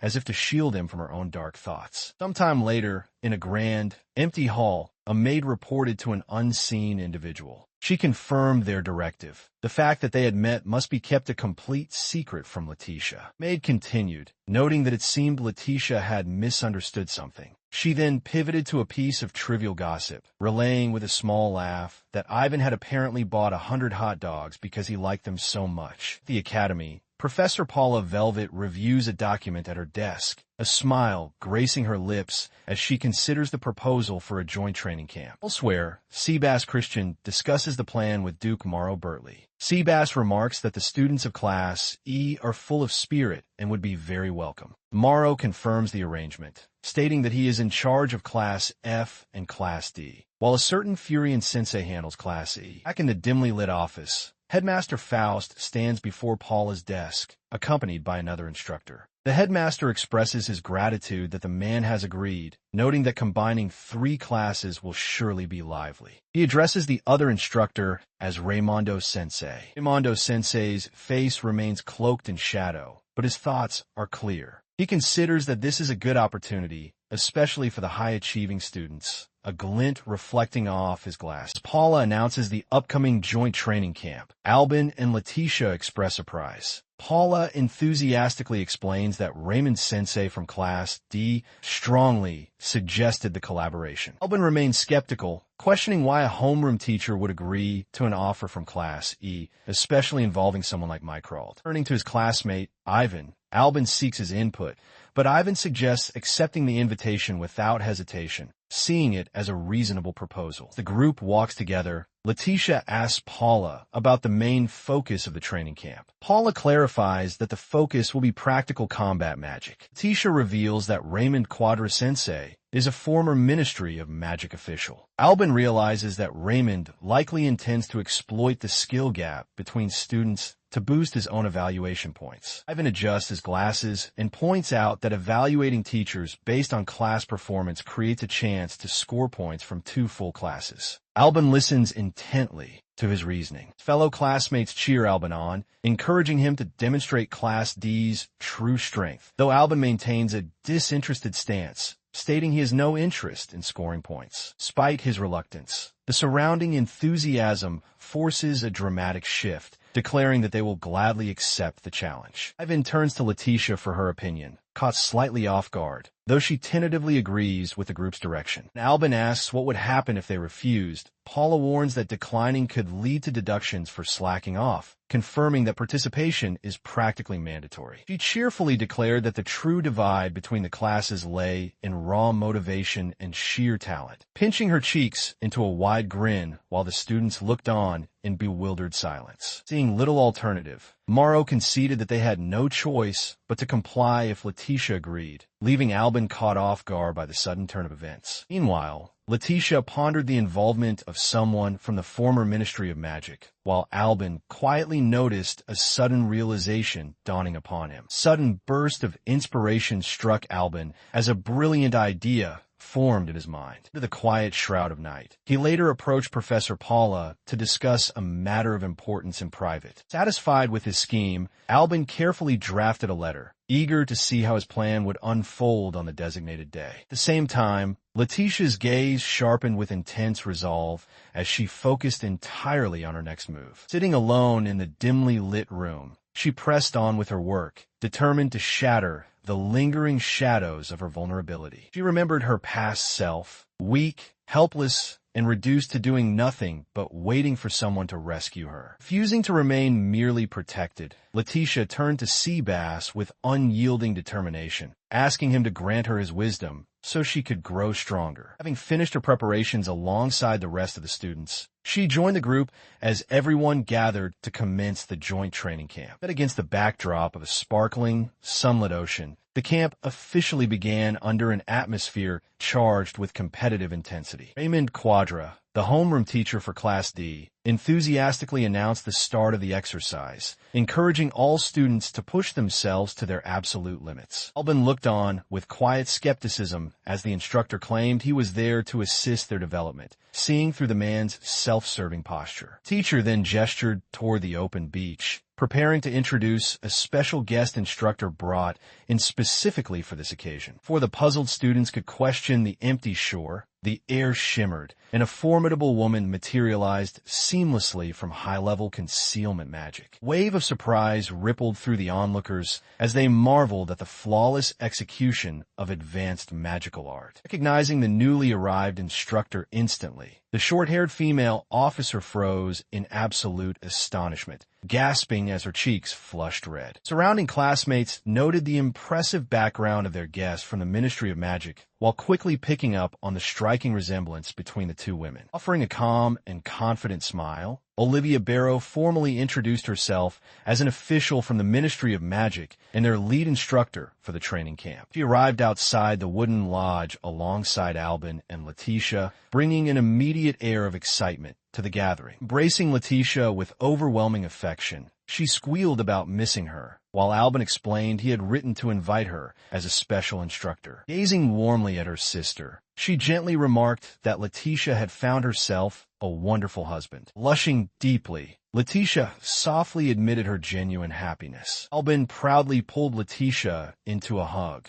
boasting about his good fortune in having her as a wife, as Olivia looked on fondly. As the assembly bell chimed in the distance, she promised they would catch up properly later that evening. Turning her attention to Raymond standing nearby, her tone sharpened as she asked him to stop imitating her. Raymond countered smoothly, noting she hadn't changed at all and praising her sharp magic and perception skills. Dismissing his compliment as cheap flattery, she made it clear that flattery would get him nowhere. She playfully teased him about teaching at the academy despite his past expulsion from the Ministry of Magic, while he defended his genius status. She pointed an accusatory finger directly at Raymond, pressing further into his past by mentioning his involvement with forbidden taboos. Heavy silence fell between them as their eyes met in a tense, unyielding stare. Breaking the tension, Raymond offered a sheepish grin and adjusting his glasses, admitting with a light-hearted tone that his recent behavior resembled that of a villain and offering a brief apology. Quickly shifted the topic back to the present, bringing up her younger sister and her husband. Suddenly, Raymond's demeanor shattered into wild excitement, his eyes wide and unhinged as he declared just how truly magnificent their potential was, causing her eye to twitch in irritation. He went on praising Albin's undisputed magic power, and noting that Letitia possessed a talent easily equal to her sister's, lamenting dramatic flourishes that they were not transferred directly into his class. Disgusted by his zeal, Olivia made it crystal clear that she would never entrust her sister to someone with such twisted perspectives. Raymond merely brushed off her sharp words as old habits, begging her to drop the subject, while Olivia looked on with a mixture of disbelief and deep suspicion. Observing the young couple glowing in bliss nearby, Raymond insisted he had no intention of ruining their happiness as an educator, before suggesting they finally take their